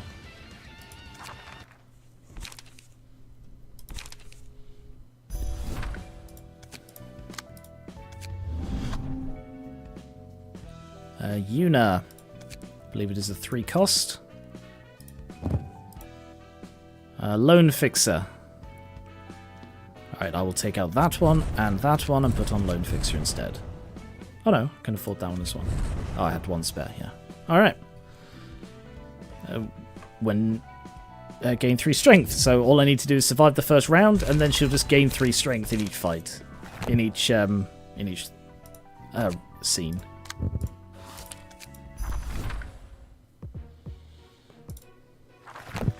Sorry, I right-clicked.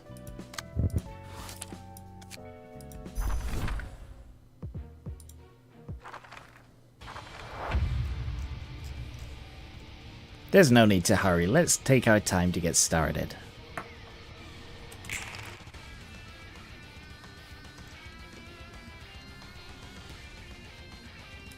Okay.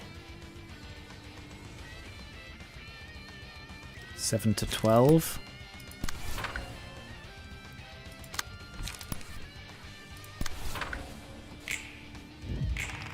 Oof, not good. Not a good start. Wow, already. Librarian sustains damage greater than 25% of their max health, become untargetable and unclashable.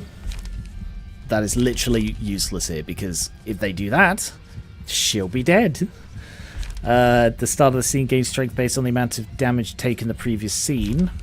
Counter dice gain power. Counter dice inflict fragile. I don't think she has any counter dice, so I'm going to have to go with Vengeance. It's literally the only one of those that's of any help. Oh, you bastard. You're attacking my bloody one. You're attacking my bum leg.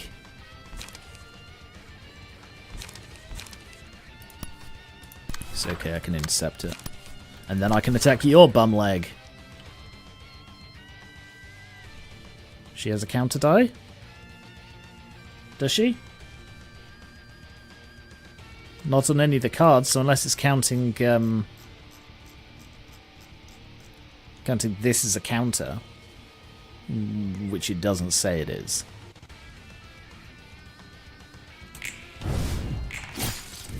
What's that? What's that he's got? Stagger protection. Oh, he's almost staggered. Mark the first enemy that's attacked as prey. Deal extra damage against that. Okay. I mean, he's sort of getting his ass handed to him a smidge here.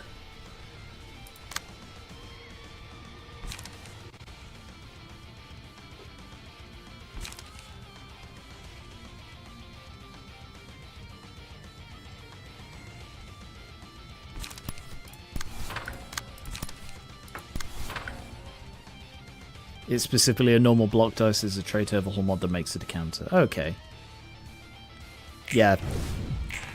I don't think... Oh, that was cool. I love the sound effect. I don't think it needs to... Like, I think it is specifically a block because it only works once, whereas a counter would imply that it sticks around longer.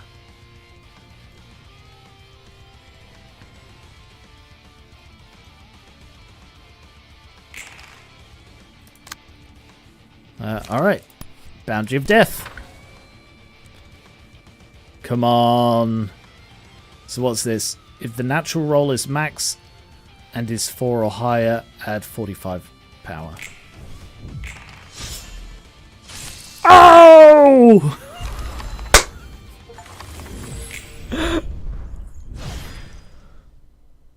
Roll the maximum value when using Boundary of Death. Got the achievement. Bloody hell, Yujin.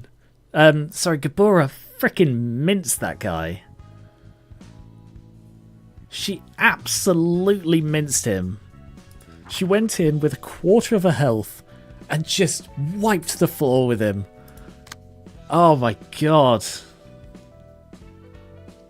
That was amazing. And now I get to burn him.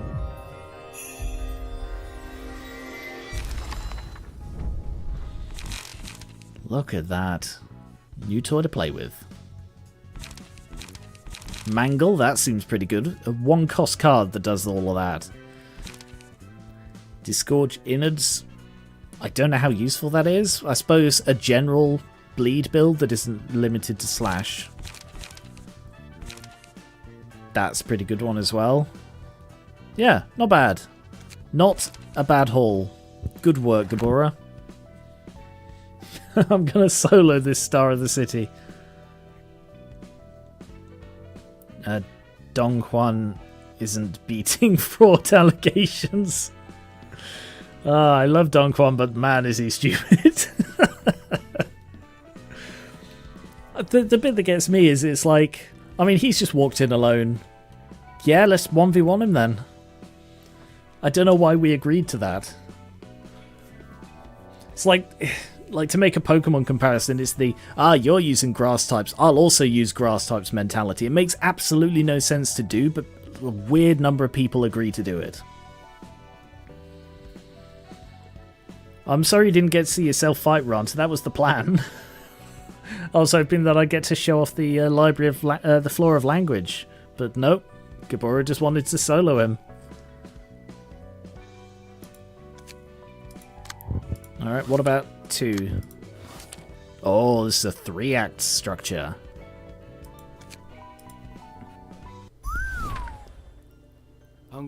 Okay.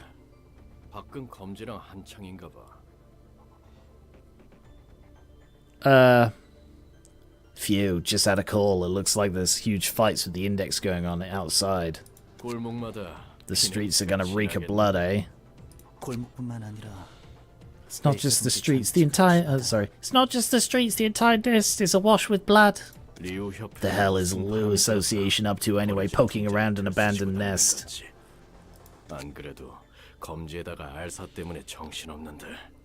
The Index and R-Corp are already keeping us swamped. Besides, there's an awful lot of distortion sightings around here these days. All these feuds took out half my good men.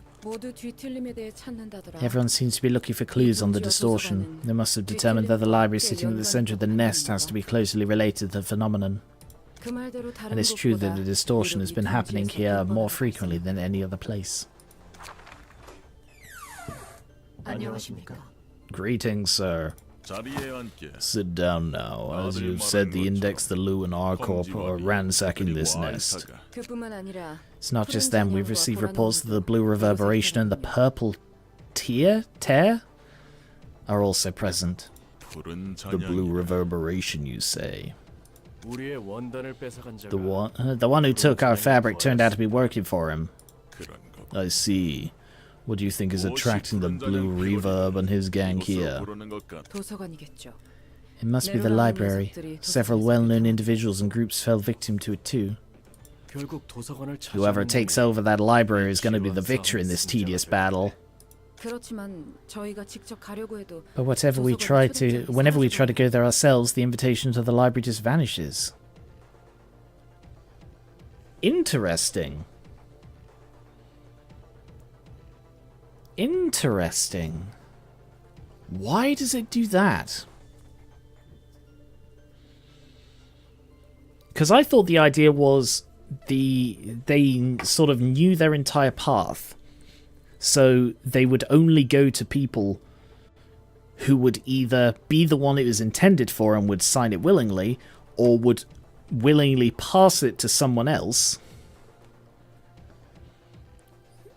who would then be the one it was supposed to go to. But here it implies that they're getting extra invitations that they're not intended to have and trying to sign them anyway.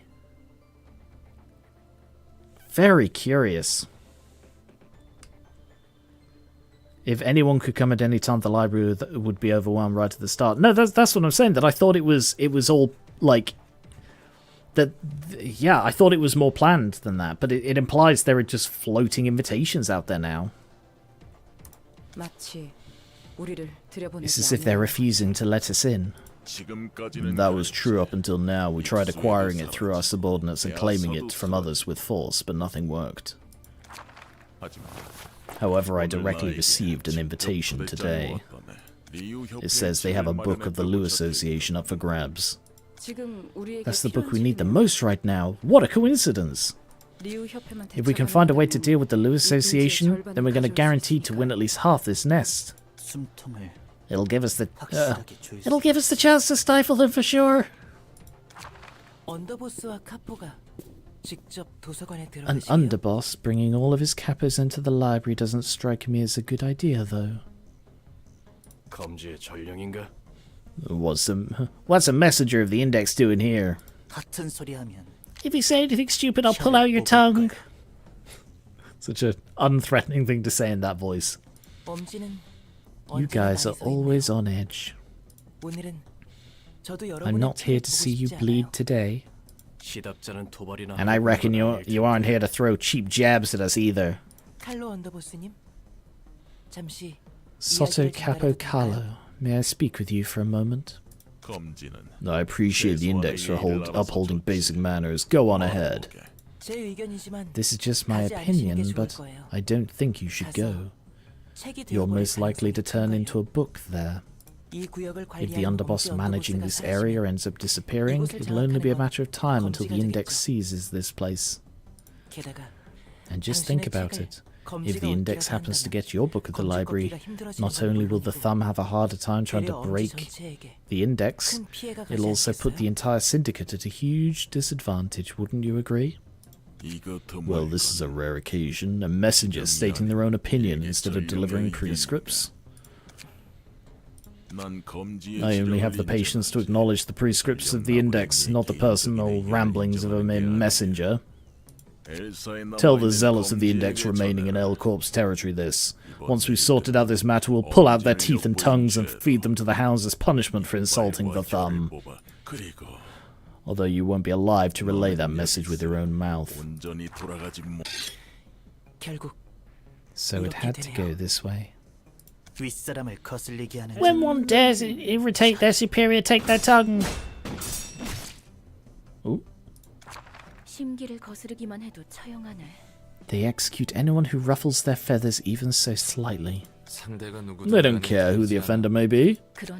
It certainly looks like they don't. Not even a member of another finger seems to be exempt from their rules.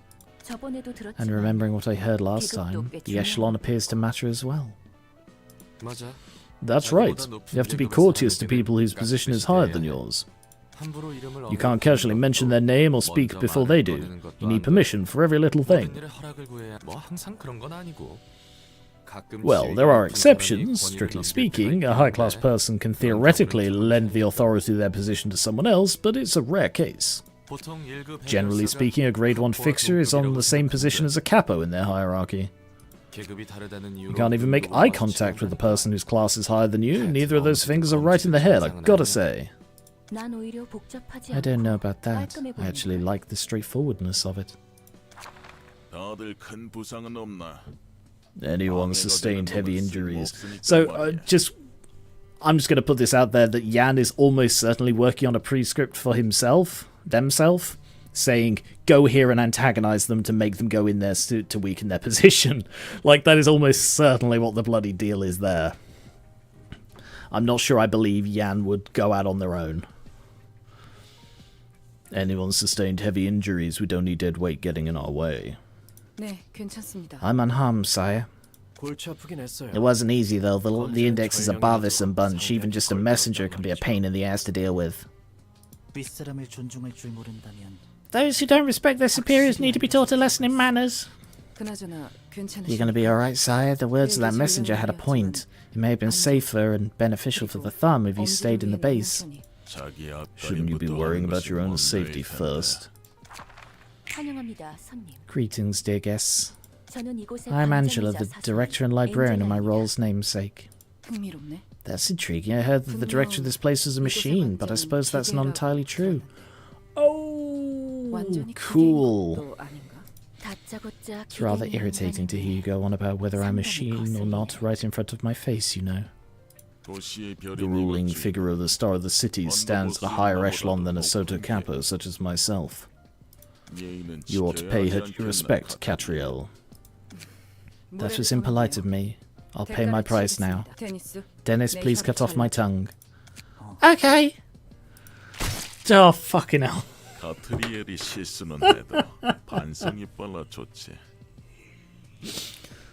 Catriel may not be flawless, but I appreciate how she's quick to reflect on her mistakes.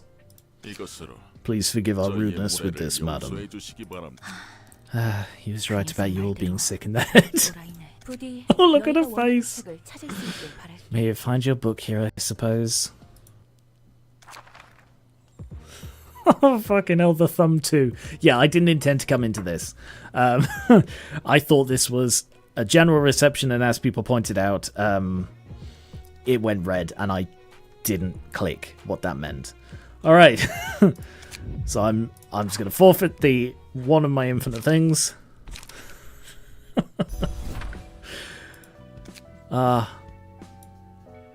So, did I correctly guess the next thing here? I must have done. Dennis is the second oldest, but he looks like he's 12.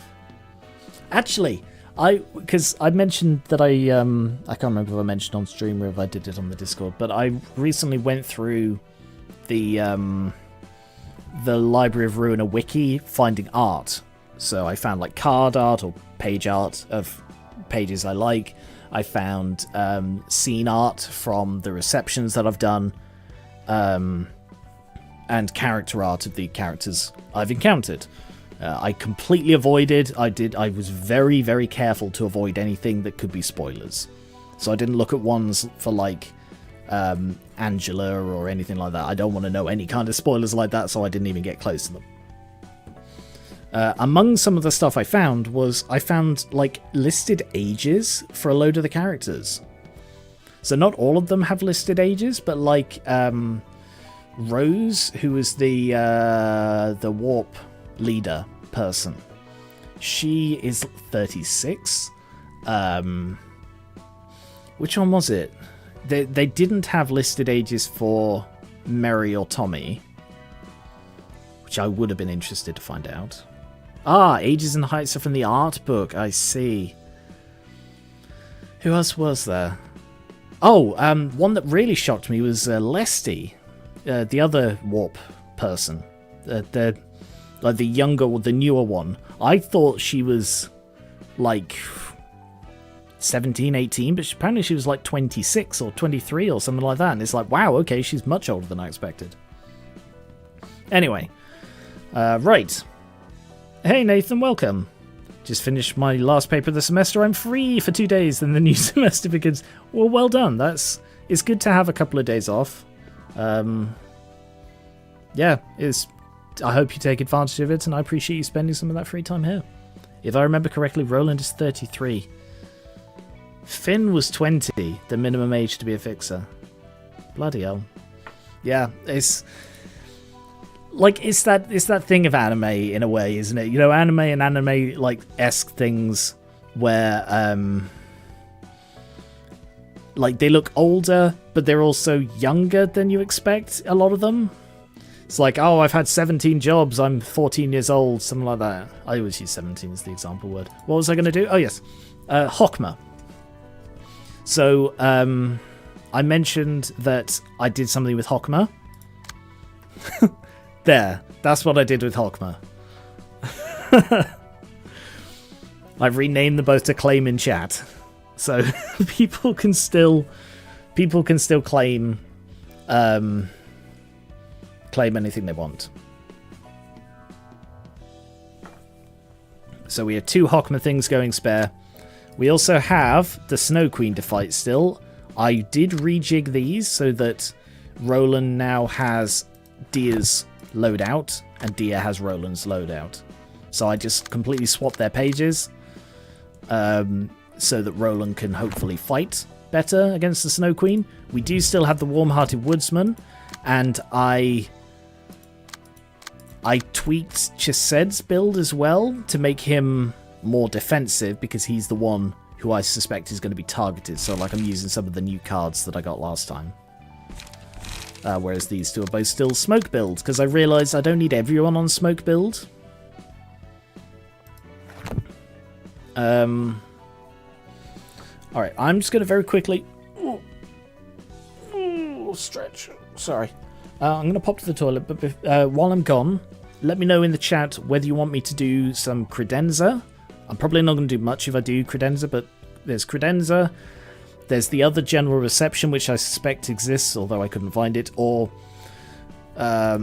like continue these, or try one of the abnormalities. Let me know in the chat, and I'll be back shortly.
Hello.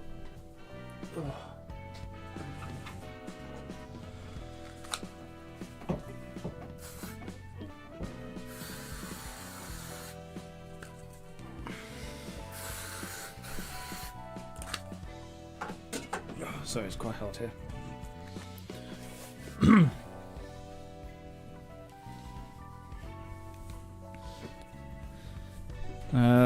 Main path. I'd like to see you should probably catch up on credenza. Alright, yeah, we'll go with credenza then. So I'm up to Nightmare.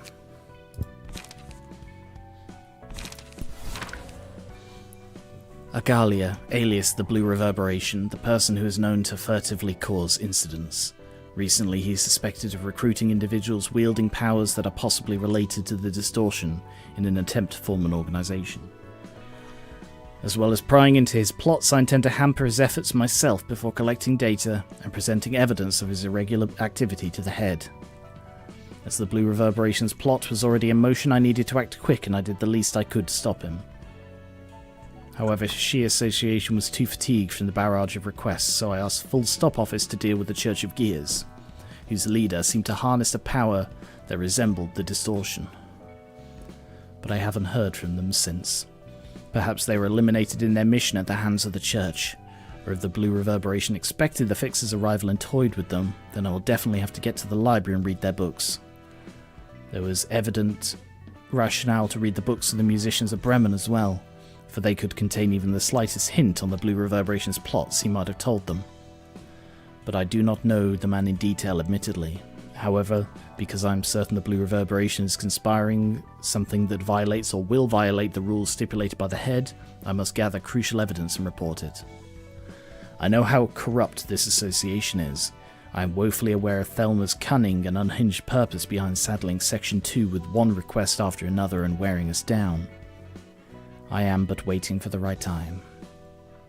Waiting and enduring until I seize the chance to bring the Shi back to glory. I firmly believe that everything will take a turn for the better once I take care of this work. I pledge to change the system with my hands, no matter what. Very cool. It's nice to actually give someone to talk about their reasons for accepting these books. Oh, shit, I'm sorry.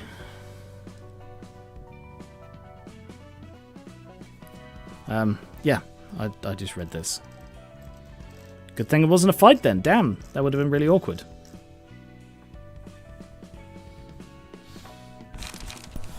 Thelma, head of the Southern Branch, has been overworking Section 2 to a nonsensical degree lately.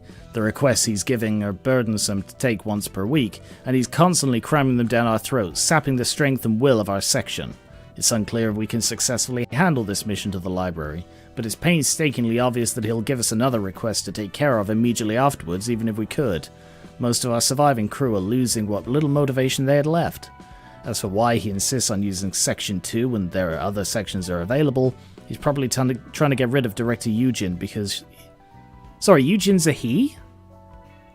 Wow, okay, I honestly thought Eugen was a she. Apologies. He's probably trying to get rid of Director Eugen because he suspects that our... Oh, no, never mind. He is Thelma. Sorry, it's very hard when it's just... Yeah, it's fine. Because he suspects that our director knows something about the Blue Reverberation. It's unacceptable that someone could use a branch leader of an association to make a toy of the entire association, colour or not. Especially if the goal is to remove our Director Eugen. I'm not sure what plan Director Eugen has to overcome this, but I suppose that can wait until we finished our mission. From the receipt of the request for preparation for execution, every step of an assassination is carried out covertly. Discreet killing is the Shi Association's specialty. An all-out war in open fields where numerous people clash at once is not our preferred form of battle, though it's one of the areas where the Lu Association excels. We truly shine when we operate in small numbers. We pursue extreme efficiency in order to kill our target. Sorry, I was reading chat. It always distracts me when I read chat because I lose where I am. We pursue extreme efficiency in order to kill our target within the limited window of opportunity. Also required is the ability to make quick assessments of the situation in order to swiftly strike the target's vital point with minimal movement. The demand for assassination requests is pretty high these days, as the most surefire way to eliminate people armed with high-quality workshop equipment on top of body augmentations is sneaking up on them for a fatal blow when they least expect it. That is all one sentence. This is why these are so hard to read en masse. Still, the streets aren't being filled with corpses of assassinated targets because there are fixers whose job it is to kill those who are hired for assassination. Fixers are continuing their fierce strife no matter the place.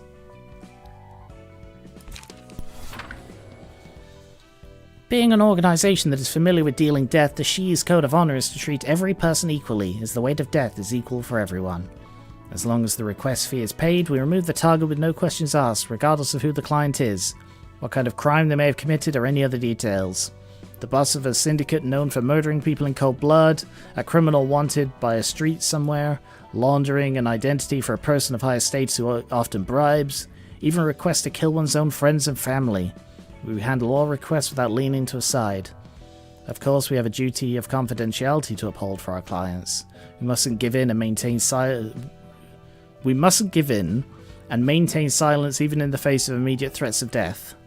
Yeah, that's poorly phrased, because without any kind of comma there, it's we mustn't give in and maintain silence. Meaning, yeah, you get it. Such are the rules and mindsets of the Shi Association's members must abide by. However, the recent behavior of the Southern Branch goes against the core values of the Shi. On top of exerting power for his private interest, his selfish actions are causing severe damage to Section 2. All of us are eagerly waiting for Director Eugen to overthrow the rotten system one day. I like Project Moon games, but their translations are a little rough. It was apparently even worse back when Lobco was in early access.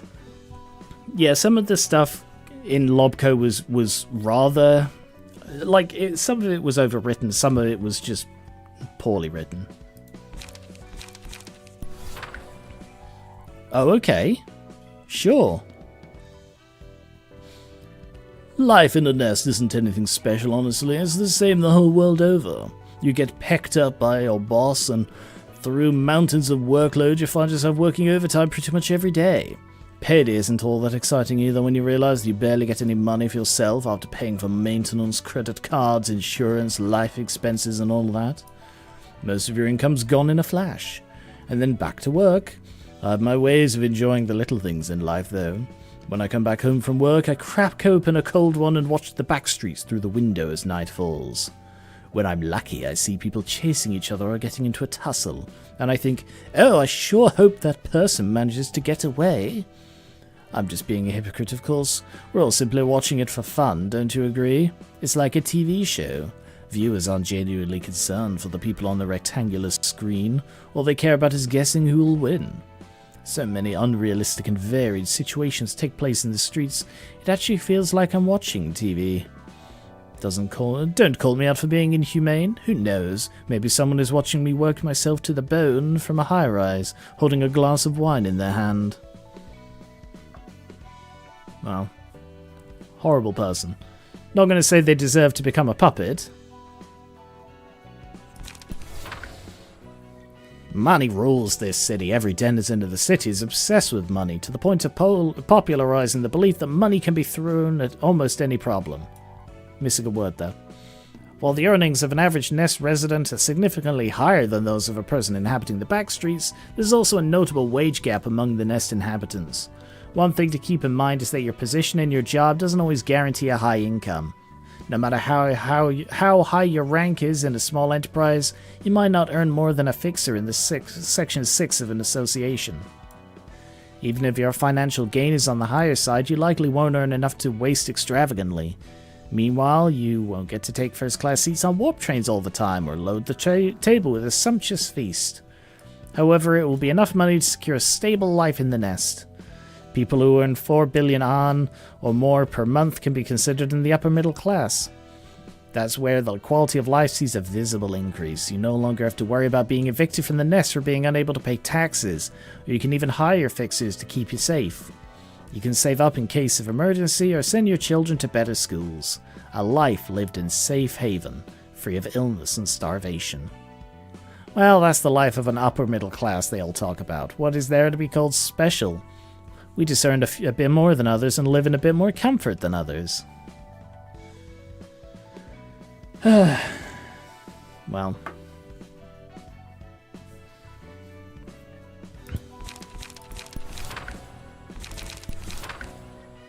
I don't remember their voices. Each nest has a singularity. For example, W Corp has warp, a fast and reliable means of transportation that's guaranteed to deliver to you to your destination on time. F Corp has fairies, which can unlock anything that's considered locked, physically or conceptually. G-Corp has spheres which control gravity and so on. J-Corp's singularity is pretty much the opposite of F-Corp's. It's the technology that can lock and seal anything that's open or exposed on a conceptual level. Of course, the range or size of things that can be locked will depend on how much you can pay. Cheap ones are mostly used for locking small boxes and other personal objects, while expensive ones could seal an area of space so nothing can come inside, or even lock a person's body to prevent it from getting dissected. Desecrated is what I was trying to say there. The technology is pretty wide range of applications. You can lock basically anything that's open in one sense or another. Could it be this singularity was created because our nest, where J-Corp is located, is a nest of gambling that holds a smart few secrets that shouldn't be leaked? Beats me. Not like anything good will come out of knowing the real reason anyway. J-Corp owns the nest of gambling. Every person here devotes their life to these insane games of chance. Emma and I check the security cameras placed in affiliated facilities and spot anyone who cheats. We get hundreds of calls each day. Please check if a person in a dark red coat at N9281R231 used a sleight of hand to switch cards. I think my table was rigged at Q1980F1929. I think they're using marbles that weigh 0.1 gram more in the roulettes, etc. A variety of creative and absurd calls flood the lines all the time. What's so difficult about watching the security feed all day, you ask? Sure, you could think that if you're unfamiliar with how things work here, but imagine having to check the feeds for tens or even hundreds of rooms that have 10 cams each. The workload is spread over multiple people, of course, but each of us still has dozens of screens to stare at, and it makes my eyes spin like a top.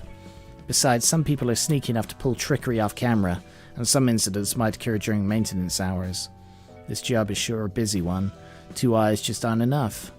When you're checking one case, another call comes in. When you're done checking that, more calls wait for you. The shortage of manpower is driving me crazy, I swear. Interesting. So that reflects them quite well. Emma's like, there's no point knowing these things. Emma has no eyes now. Whereas Noah's like, oh, I don't have enough eyes to see all the things, so now Noah has more eyes now. Our body is composed of liquid. Liquid is the substance that fuels our body. While humans maintain their form with the shell of they call flesh and skin, we maintain our form with the suit we wear. If the liquid runs out, we will stop dead in place. Therefore the liquid must be refilled, which is the reason we dine. The liquid is what constitutes and moves our body, but we also use the liquid to sweep the streets and dine. The method is simple. When we embed a hook connected to the fuel tank on our back into a human, they melt like a liquid. Then we consume that liquid to refuel. Without this shell, we would deform and spill on the grounds like them. The liquid is patented with the approval of the head. You must change your body to become like us if you wish to join our family. We do not worry about side effects. Mother will give you all the assistance you need. We all could safely become a family thanks to her.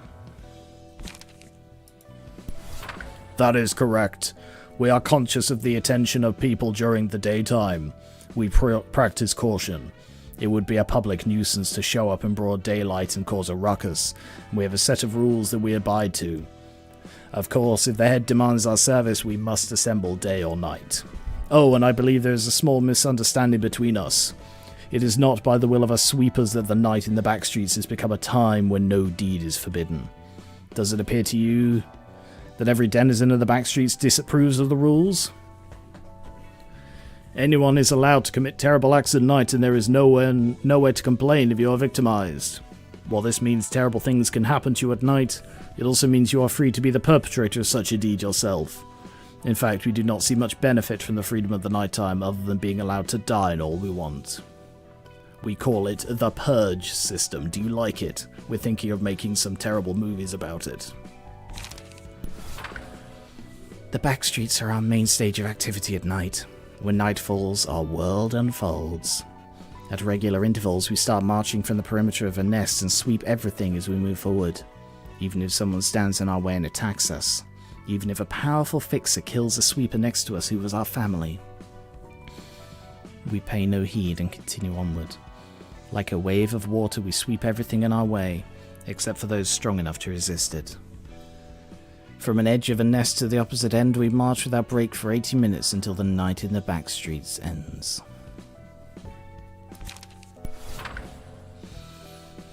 If the nights in the back streets was to be gone, the back streets will fall into worse chaos than before. In other words, the night in the back streets is the rain that keeps this place in check. Because the night exists, people here show the least amount of human decency. Here's an example. You come home at the end of a hellish day, dragging your weary body to the sofa. You hope to get a small break lying on the couch and watching cheap entertainment shows. But guess what happens? Some crazy jerk upstairs turns their speakerphone volume to the max and makes obnoxious noises that make your ceiling shake. Too bad, there goes your peaceful respite. You can't stand the noise that's getting to your head, so you decide to ask your neighbour to be considerate and lower the volume. You want to talk this over without a fight, so you battle the furious urge a million times before you go upstairs. And then your unfriendly neighbour, I think that's supposed to be your, not our, gives you a baffling reply when you confront them. I need some free time to myself too. I have gripes with my neighbours that I just live with, so you should do the same. Like, legitimately, that is what something, like I went to complain to my neighbour about noise once, and that's more or less what they said, because they were wankers. Why make such a big fuss about the noise when it isn't even too loud, blah blah. Talking out of their ass.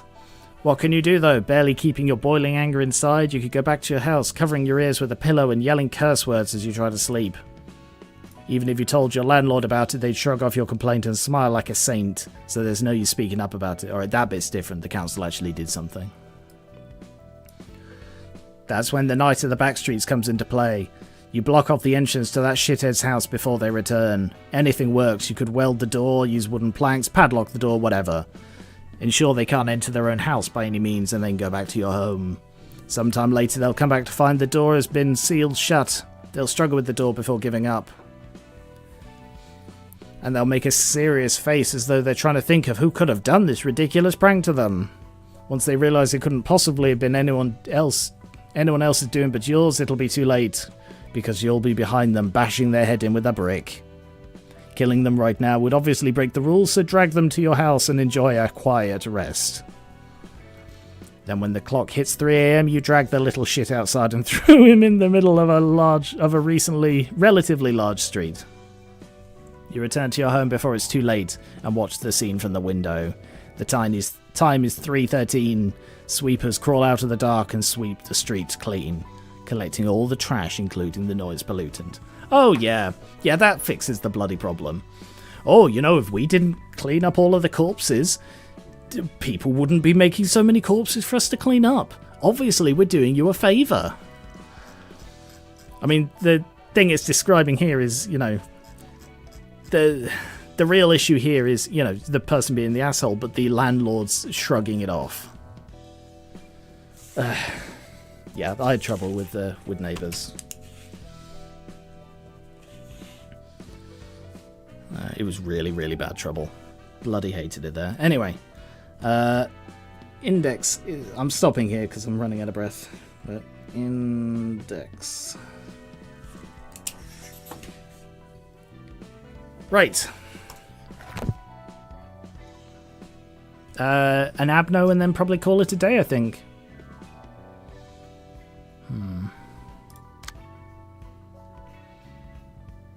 Yeah, let's go with the Snow Queen.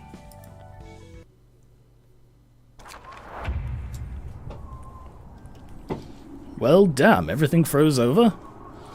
Lucky I brought my gun. Also, I've just noticed these are like ice.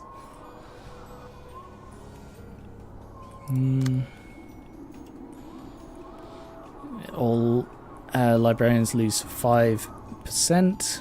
Takes no damage until all ice prisoners are gone. Takes no damage from burn and bleed.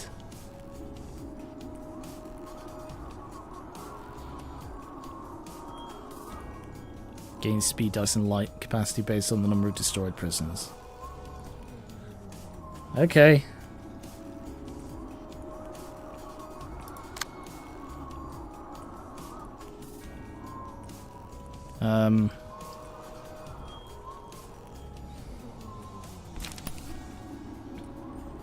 Oh damn. Free chill. Cool, chill. That's a new one. Let's get... Yeah, let's get Taz out first.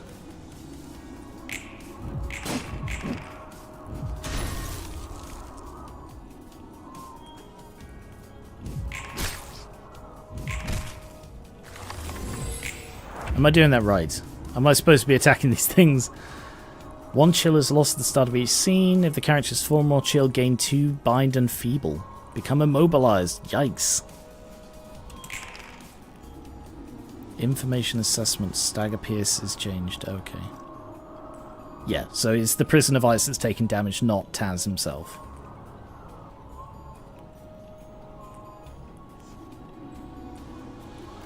Deal damage to self. Cool.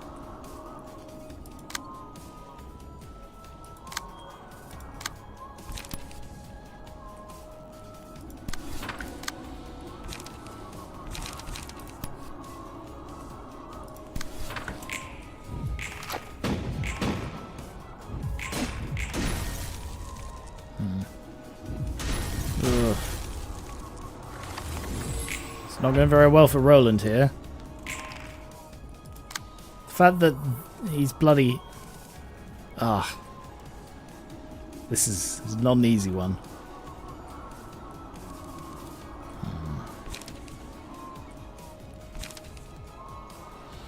Alright, if I go with Bayonet against that,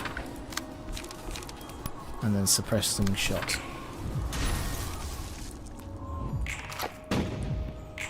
Oh, not quite.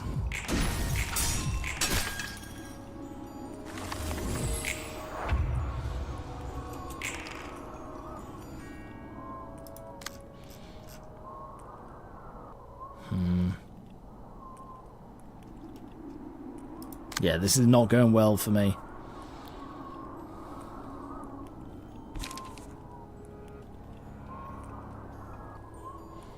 She just... Because she's hitting with bloody 2 things a turn, like, I have to tank hits, otherwise I'm just gonna die. Sorry, I have to tank hits, otherwise I'm never gonna get them out. It's the opposite of that thing I just said. Let's go with that. And then... Armor Piercing to get Taz out. No, Taz, you knob! You didn't come out. You blocked it.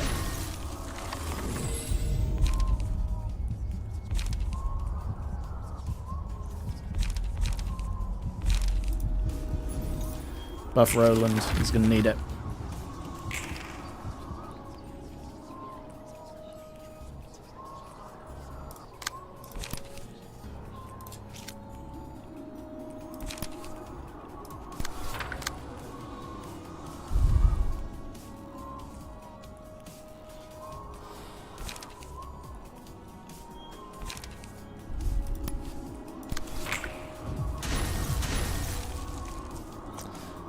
Sake. This seems crazy hard.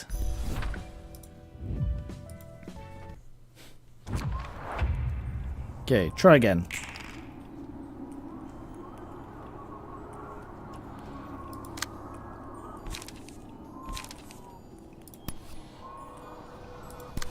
Maybe I need to... Maybe I need counter dice. Maybe I need counter dice in order to protect against the stuff that I can't actually counter.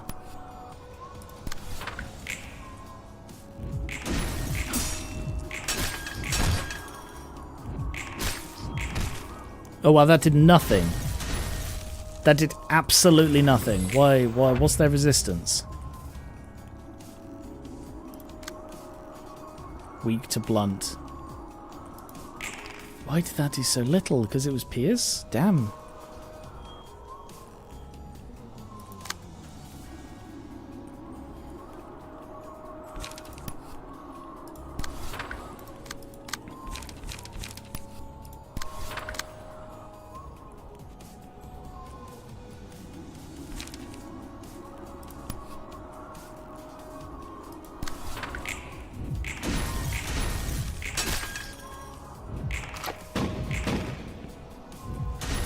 God damn.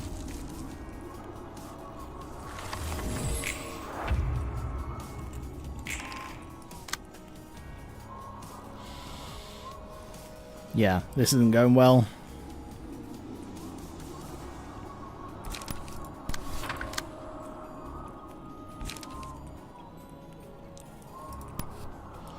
Let's bloody get you out of there, shall we?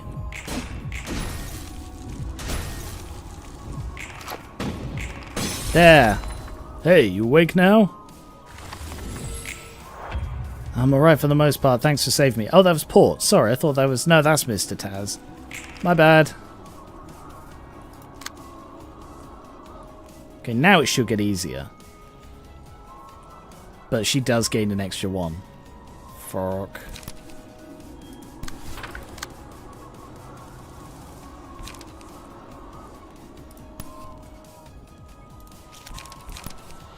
Right, focus fire. So it's a bit of a waste, but I need to...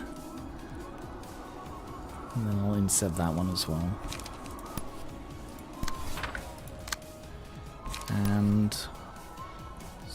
let's get Taz out. Don't get staggered, you knob.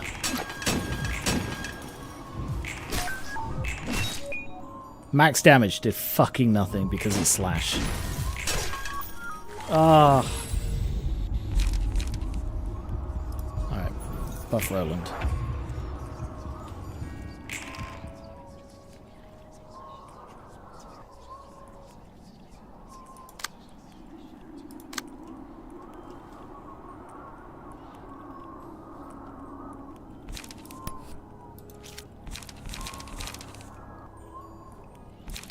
Alright, Will of the Prescript. And extract fuel. Block.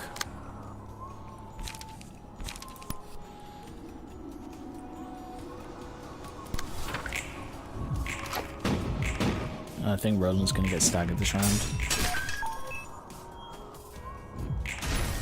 Ooh. Yeah, he is. Piss.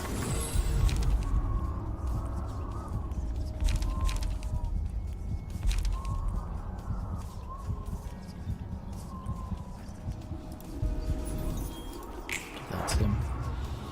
Yeah, Roland's dead. No, I'm gonna have to think more about that one because that is super hard. Alright, let's try Chised's then.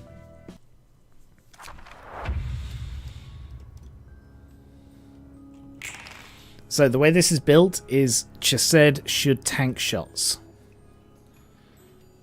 Because he's built with loads of defensive cards. If the character clashing against this page becomes staggered, kill them instantly. Okay. So I'm just going to ignore you for this round while you're using just those.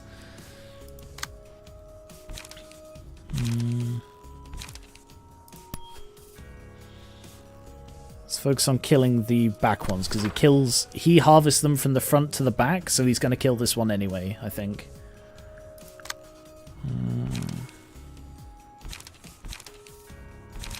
Will of the Prescripts.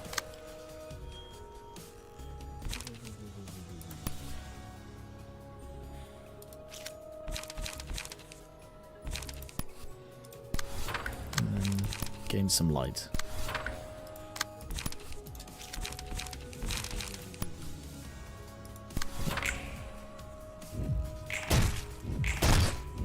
See if we can take these guys out quickly. Yep, none of those are doing anything. That one's almost taken out already. Staggered, nice.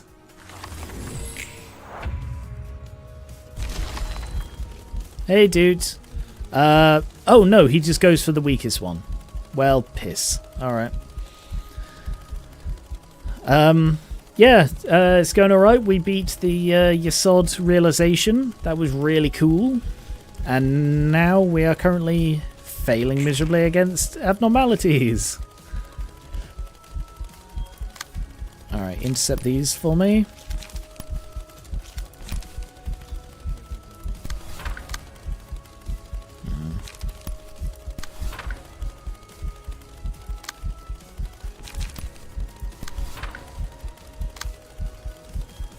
Oh yeah, we also saw the thumb doing stuff. But that wasn't the fight I intended to have, so I left. Deep drag. And fill it. That's why he's going for Bloody Mimic, because Mimic is the highest light. Nice work. Not nice.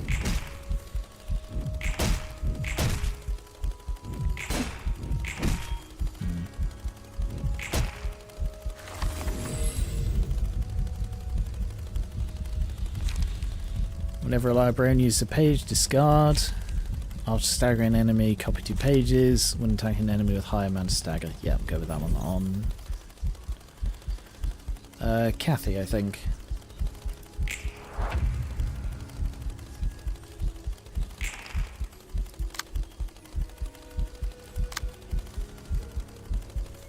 Mimic, you're getting too emotional.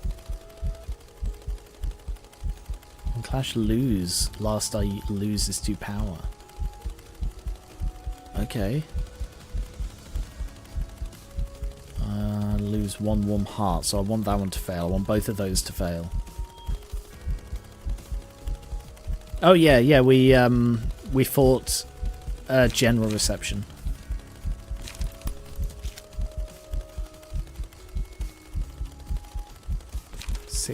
6 to 11, that's hard.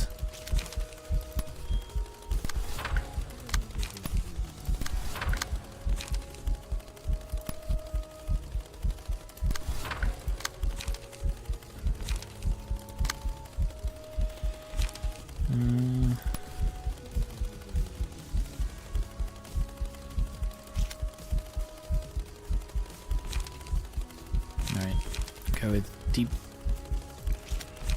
drag. No, go with inhale smoke. And then fill it. What's inhale smoke? Yeah, 3. That's fine.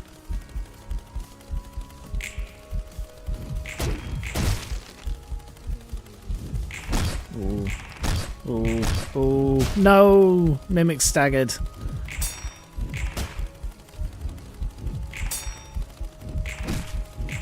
Jeez, so much stagger damage.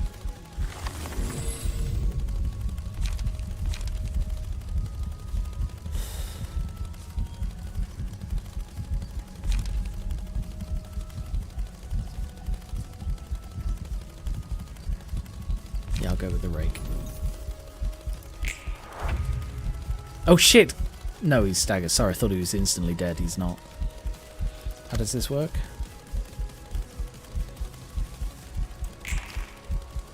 They all gain power equal to the number of light. The amount of light, I forgot that.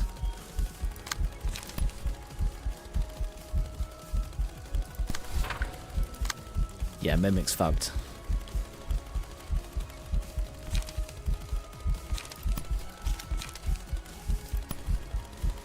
Inflict some smoke. And deep drag.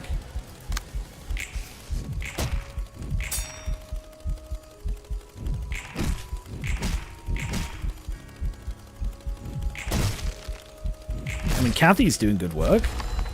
She's loving it. Mimic, however, is dead and just got eaten. Mimic has fainted. Alright. At least now the... Oh, fucking hell. 7! Yeah. I think I've lost this one as well. I don't know how to beat these. They seem so hard.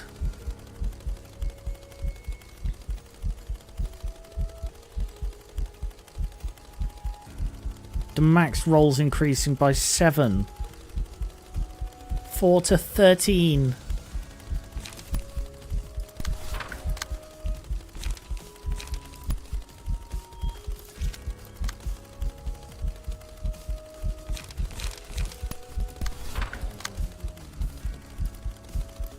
That one, for fuck's sake.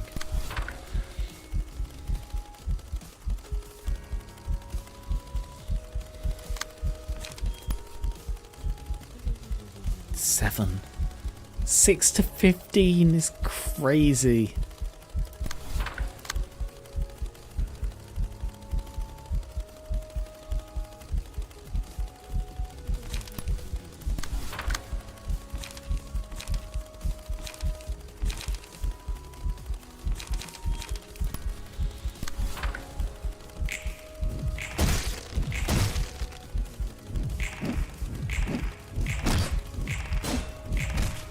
bad.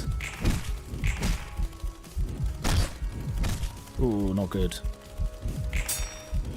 Kathy's still doing amazing work in the background. He's not losing these hearts. If they don't go down each time, I have to specifically beat him on these clashes for him to stand a bloody chance.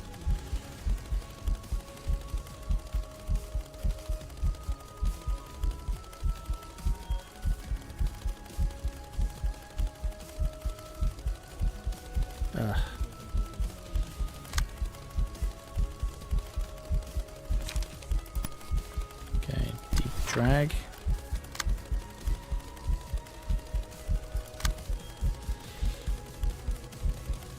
On hit. Alright, so I need to beat that one. 3 to 11.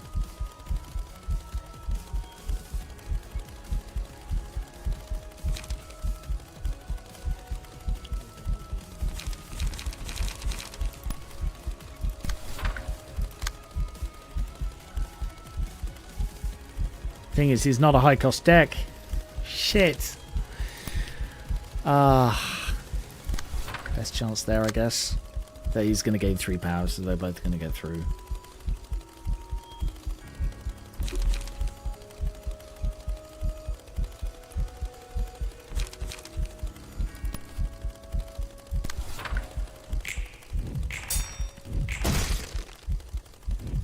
Oh, no. He's staggered. And he's dead. Fuck. Alright, just Kathy against him, and he's still got one bloody...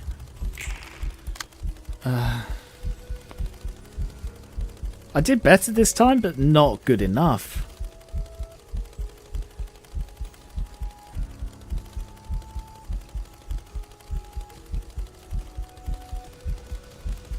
He's got 11. No, it's over. He's getting plus 11 to his max roll. Crazy. And it's because I've not managed to block a single one of his attempts to increase it.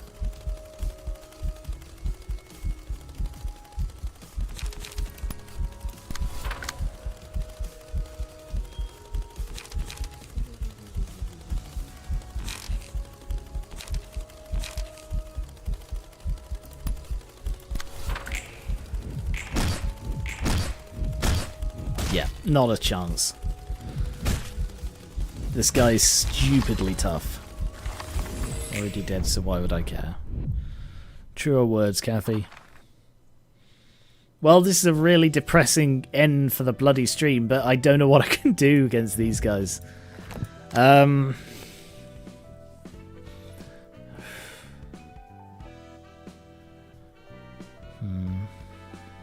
I think that one... I think the Chesed one went wrong because Mimic gained the extra light quicker than Chesed did, and I don't know why. I need to look into how coins work.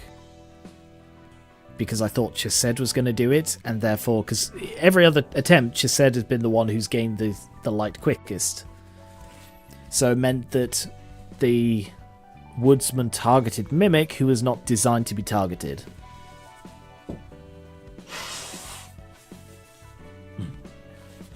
I also completely forgot that the way the Woodsman works is if he has a warm heart, all of my light is restored to maximum. So I do not need any light restoration in this deck. Because if he has warm heart, I have max light. And if he doesn't have warm heart, he's staggered. So I don't need light. So what I should do is I should tweak all of these decks to remove any light restoration and just put in more high cost stuff. So I think that's where I'm going wrong. I think I need to play with... I'm going to do it now. I've got a bit of time left on the stream. So I don't need that one. Show me block.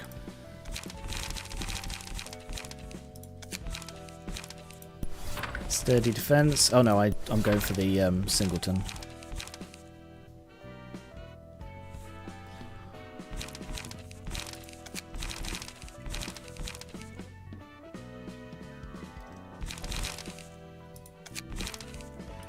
try that one, I guess.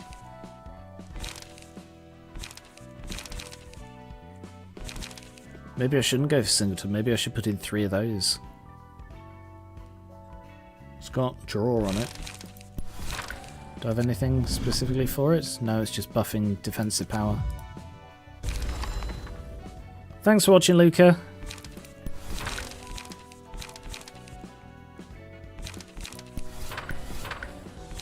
Alright, put in 3 of those. 3 of those.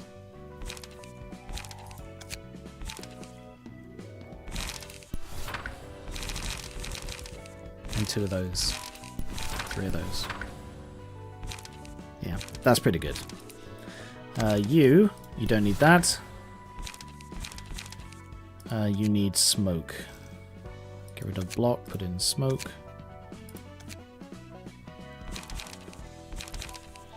That's a good one for you to get. Let's get a 3rd one of those. Also get rid of Will of the Prescript. Do you have anything specifically for that? No.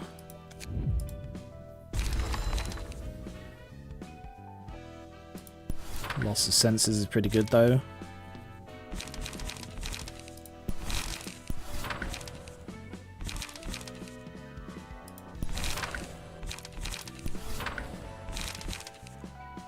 Do I have any way to gain smoke?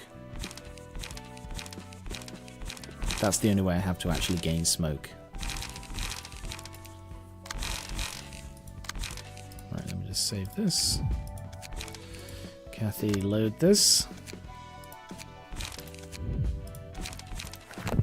Okay, let's give it another go.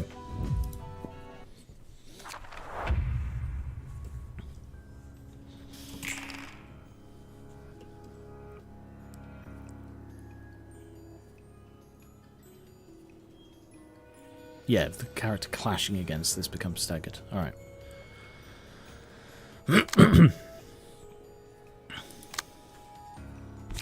Okay, deep drag.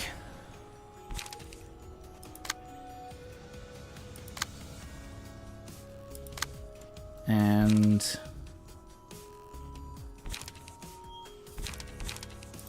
deep drag. And then I'll use this one as well, so that he will have the most light. Well, I mean, I don't think that'll affect it because they'll just gain it back, I think, but...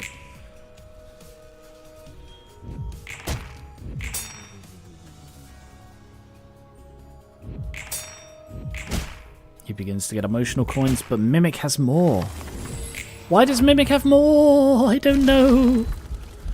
There goes the first one anyway. I don't know why Mimic gained an extra emotional coin. Is it because he clashed more? It must be. But Kathy clashed just as many times as Mimic did. Maybe it's just luck, because apparently like rolling minimum or maximum can give it. So Mimic, like Kathy didn't get any.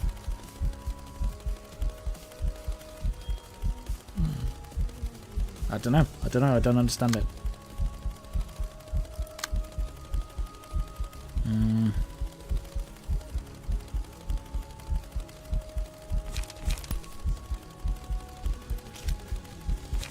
Alright, go against that one. Gain 1 warm heart. What's that? 3 to 4.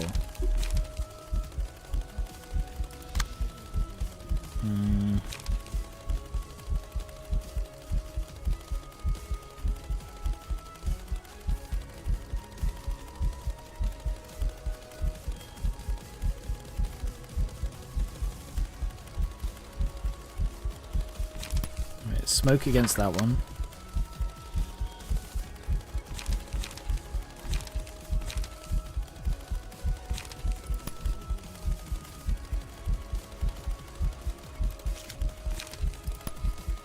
Lots of senses against that one. Kathy.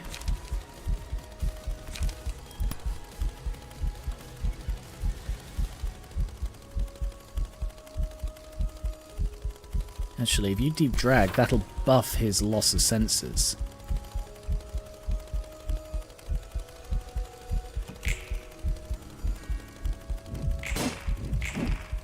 Good. Good. Good. Okay, they gave him paralysis. That'll help. Paralysis, disarmed, and feeble. Mimic still is the bloody highest, though. Level 2! The others are level 0! I don't understand.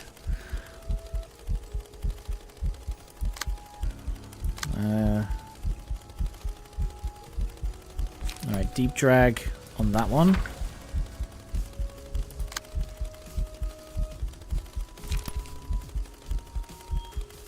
Intercept that.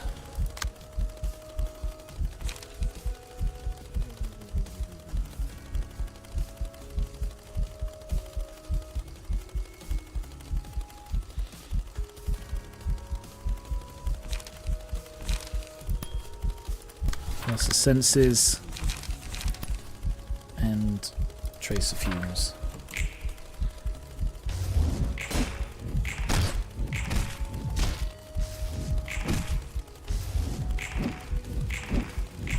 Alright, she said it's going up in emotion level.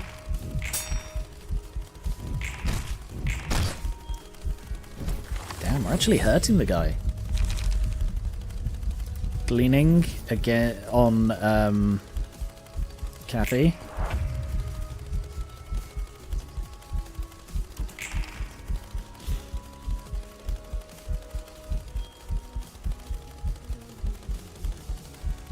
So he's going to lose 2 if I play that right. And I can intercept both of them. So guarantee you get one of them. No.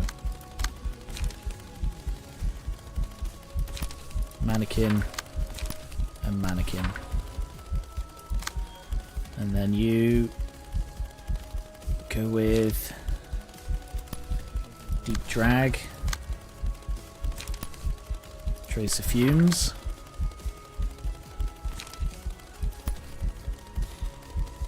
And deep drag. Well, this keeps... Because Kathy's barely generating any coins, she's staying off his radar. Damn, this strategy seems to be actually working.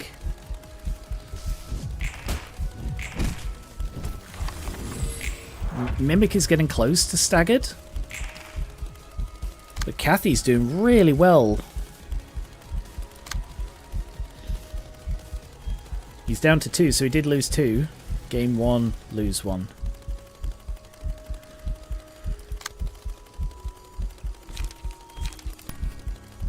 Alright, Kathy will take that one out.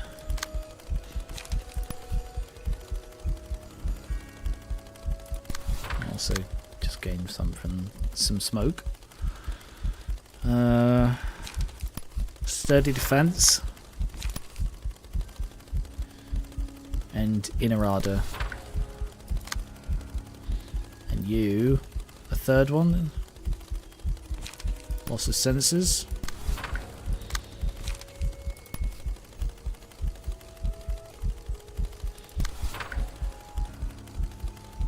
Gain some smoke for yourself. You have some smoke for yourself, darling. Nice, Kathy.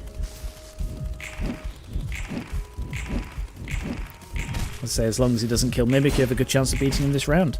I'm feeling good about this. Ooh.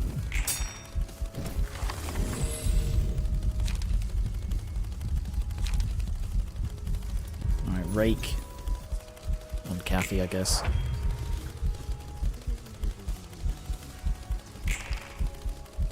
Yeah, we've managed to keep his warm heart under control.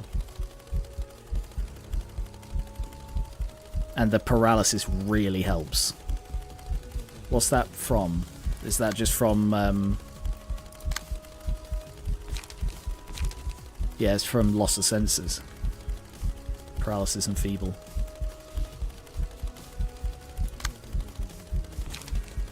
Right, deep drag. And fumes.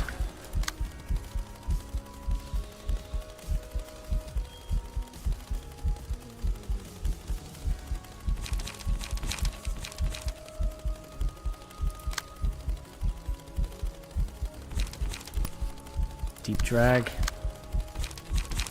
No.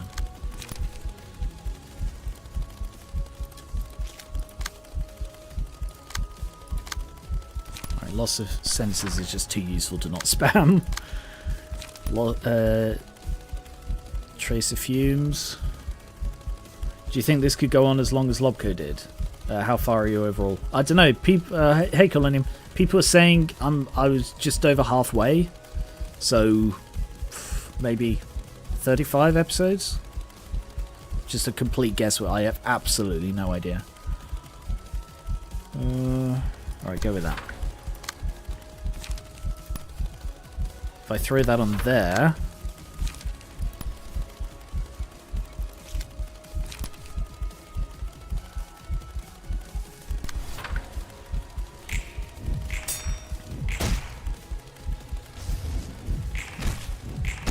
The Mimic takes a hit, he's staggered. The paralysis is making so much difference. Yeah!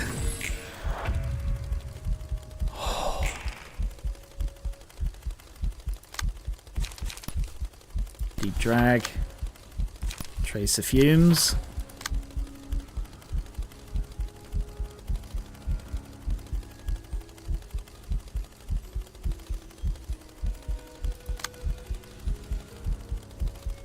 I might have it then. If I can get rid of his last heart, which I will if I beat Boisterous Ringing, he's not gaining one any other way, and if I kill off that, he will, he'll be done. I just need Mimic to survive. Sadly, two of these, he's going to be hit by one of them, so I'm going to have to... He's going to get staggered. Shit. Alright, so I have to block that one.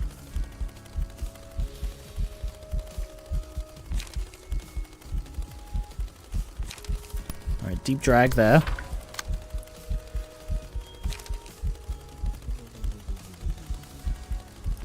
Smoke. I can't block both of these, you see. I can only block one of them. Because they're both going for the same dice and they're faster than anything else I have.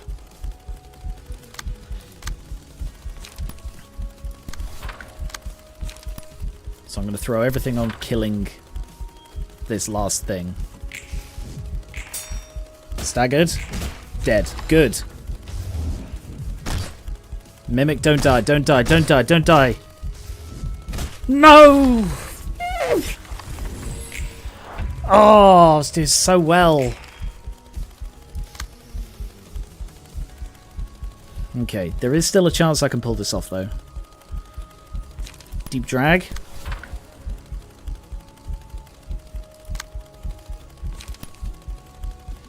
Sturdy defense.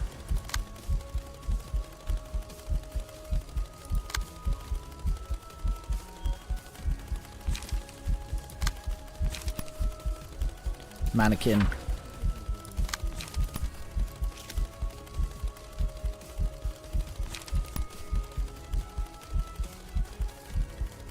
I'm just getting some smoke. Oh no. At least I didn't lose one from that.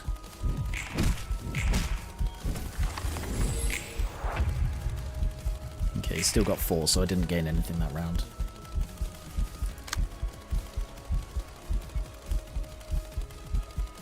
Okay, loss of senses.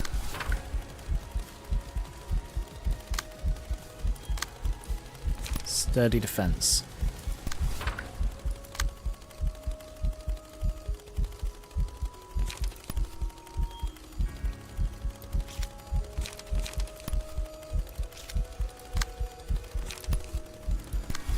I can't intercept that one. Shit.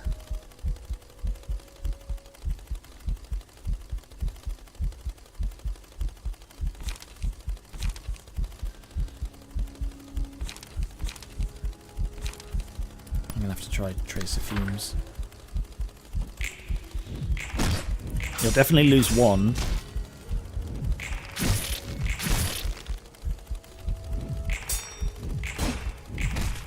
There. Oh no, he lost 2. Good, he's down to 2. We're doing alright. We're not doing terribly. He can lose 1 this round. He's also slow. He rolled slow today. He's also very near to being staggered anyway. What's his stagger? He's ineffective stagger, and yet he's very close to being staggered anyway.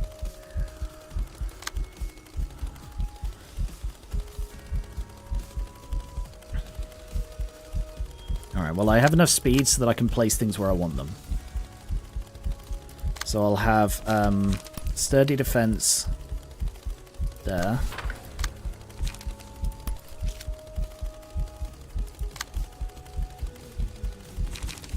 Deep drag to get rid of a heart.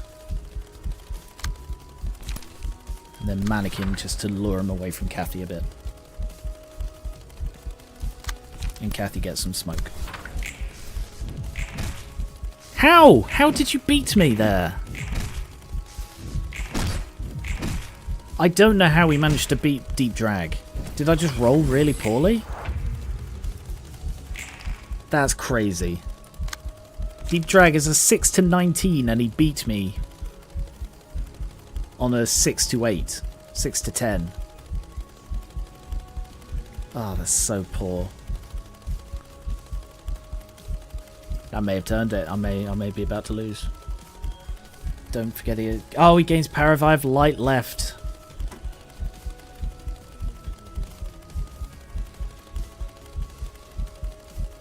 I forgot. Yeah, Kathy did have 2 light left.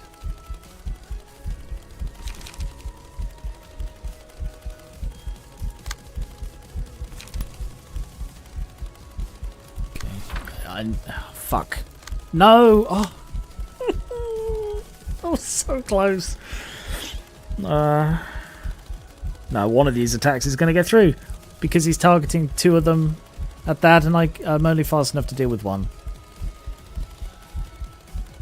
So Kathy's going to get staggered, or he's going to gain a heart.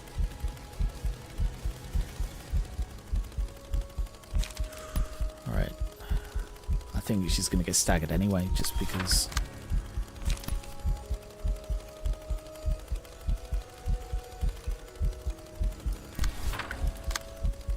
Sturdy defense. There.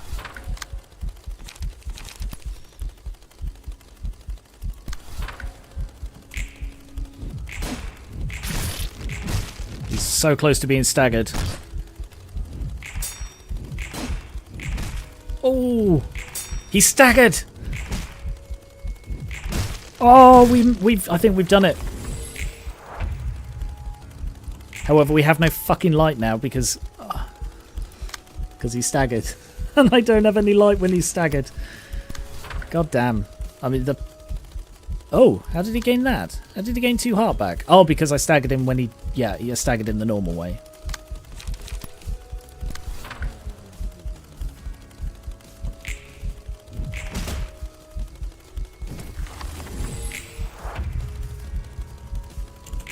It may still all be over.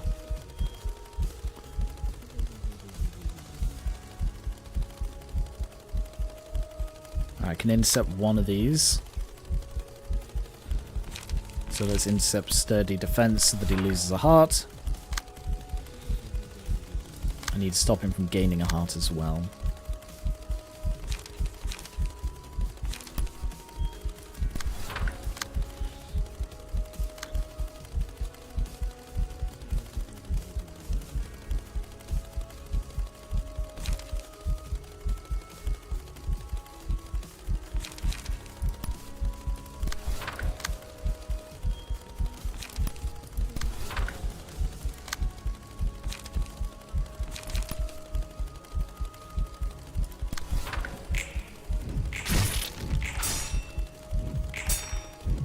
Yes, Kathy.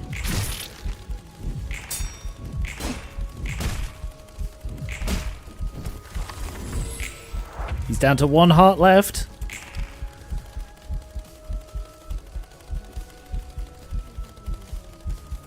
So as long as Kathy survived this round and I beat that, then it's a victory. So that's 6 to 9.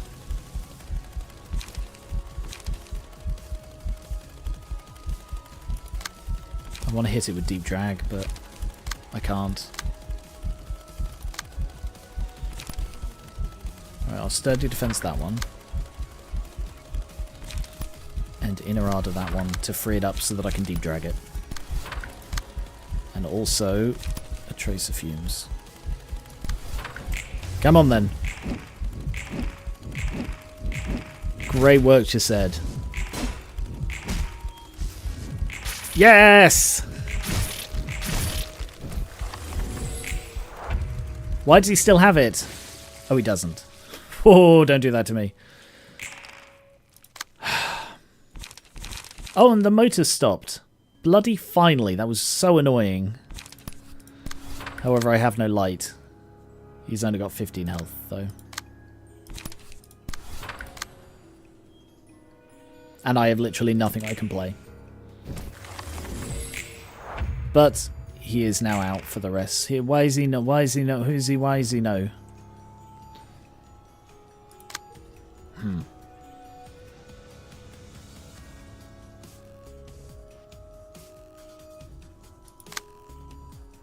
Five. Alright, you're gonna have to deep drag here.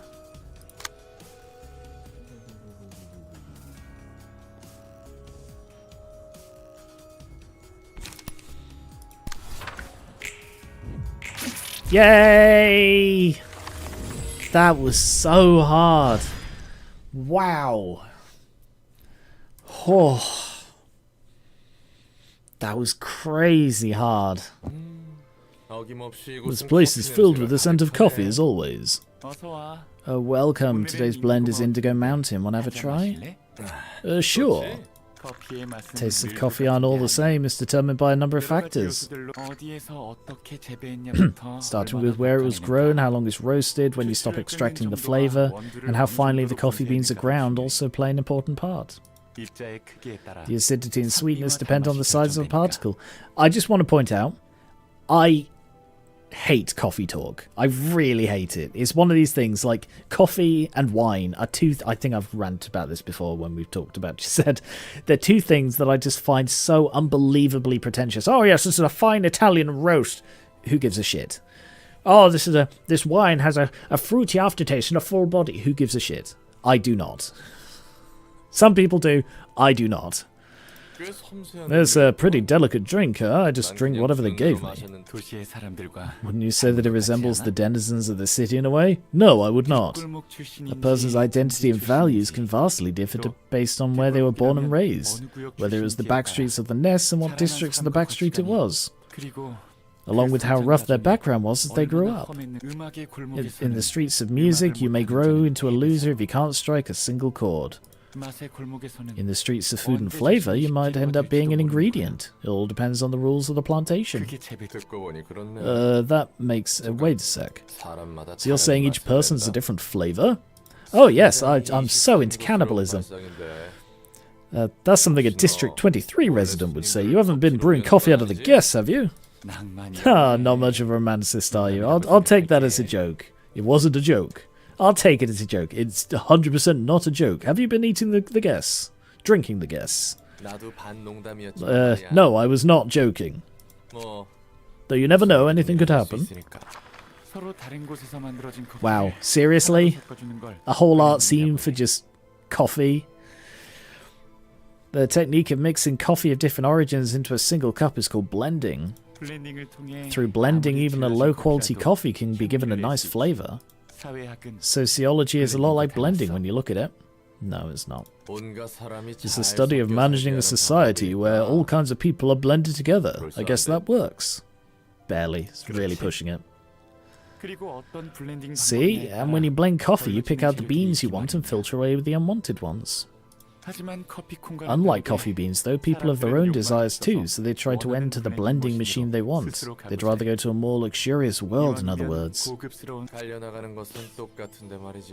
Oh my god, the beans are screaming for help. Oh! Yeah, I didn't notice that. Thanks for pointing that out, Eurus. Oh god. Oh, sorry, I missed a line there. Even though they're all ground into powder all the same. The city and the nest keep whispering to the people all to get the good beans to come over.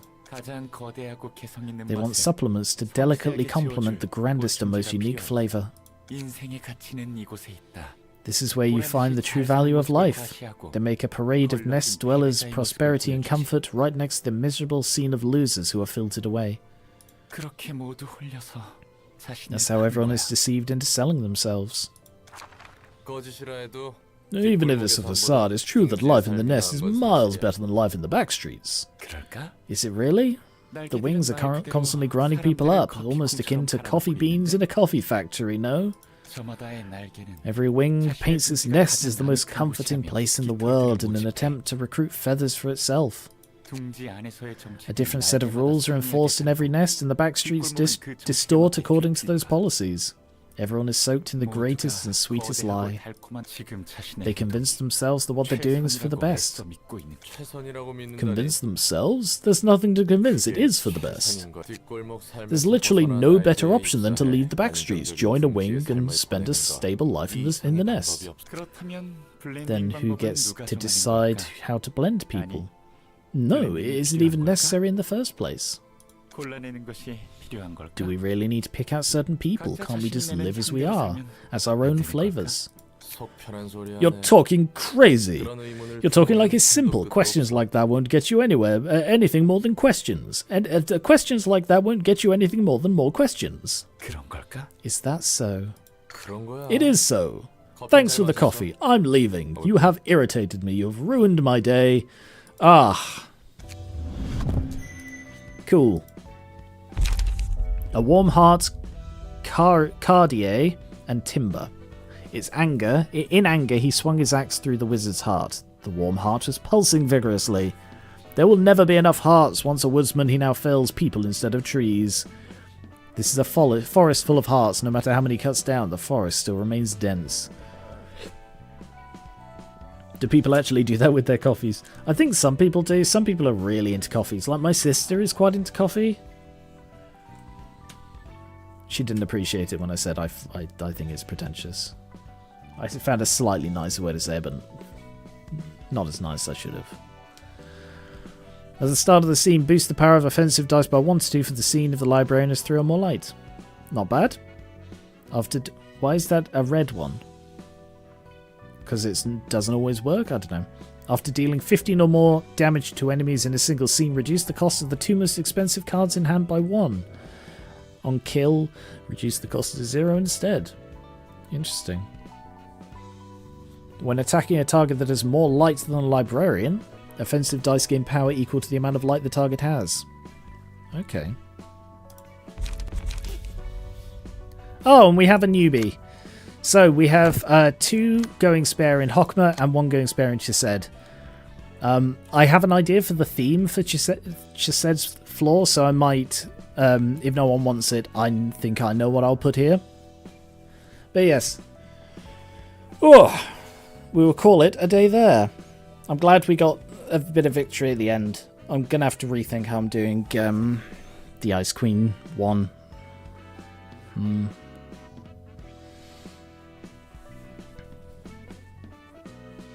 Yeah, I need to... I don't know what I'm doing with that. That seems just really hard. But next time we will do the HOD realization, which I'm really looking forward to, and I'll update her with some new Dong Quang cards. So, thank you very much for watching. I will be back. What day is it? It's Friday today, so I'll be back next Wednesday. And oh yeah, we didn't do any main story fights, did we? The realization took ages. It took like an hour and a half. Yeah, I'll be back next Wednesday to do the HOD one. If you're watching on Twitch, check out my YouTube. If you're watching on YouTube, check out my Twitch. Either way, join the Gary Newby Discord, link below the Twitch in the description of the YouTube stream. Check out my social media, same place. And check out my Patreon. Pledges on there make a big difference to me. Thank you very much for watching. Yeah, hello future people, goodbye future people. See you next Wednesday, have a good weekend, and I will catch you later.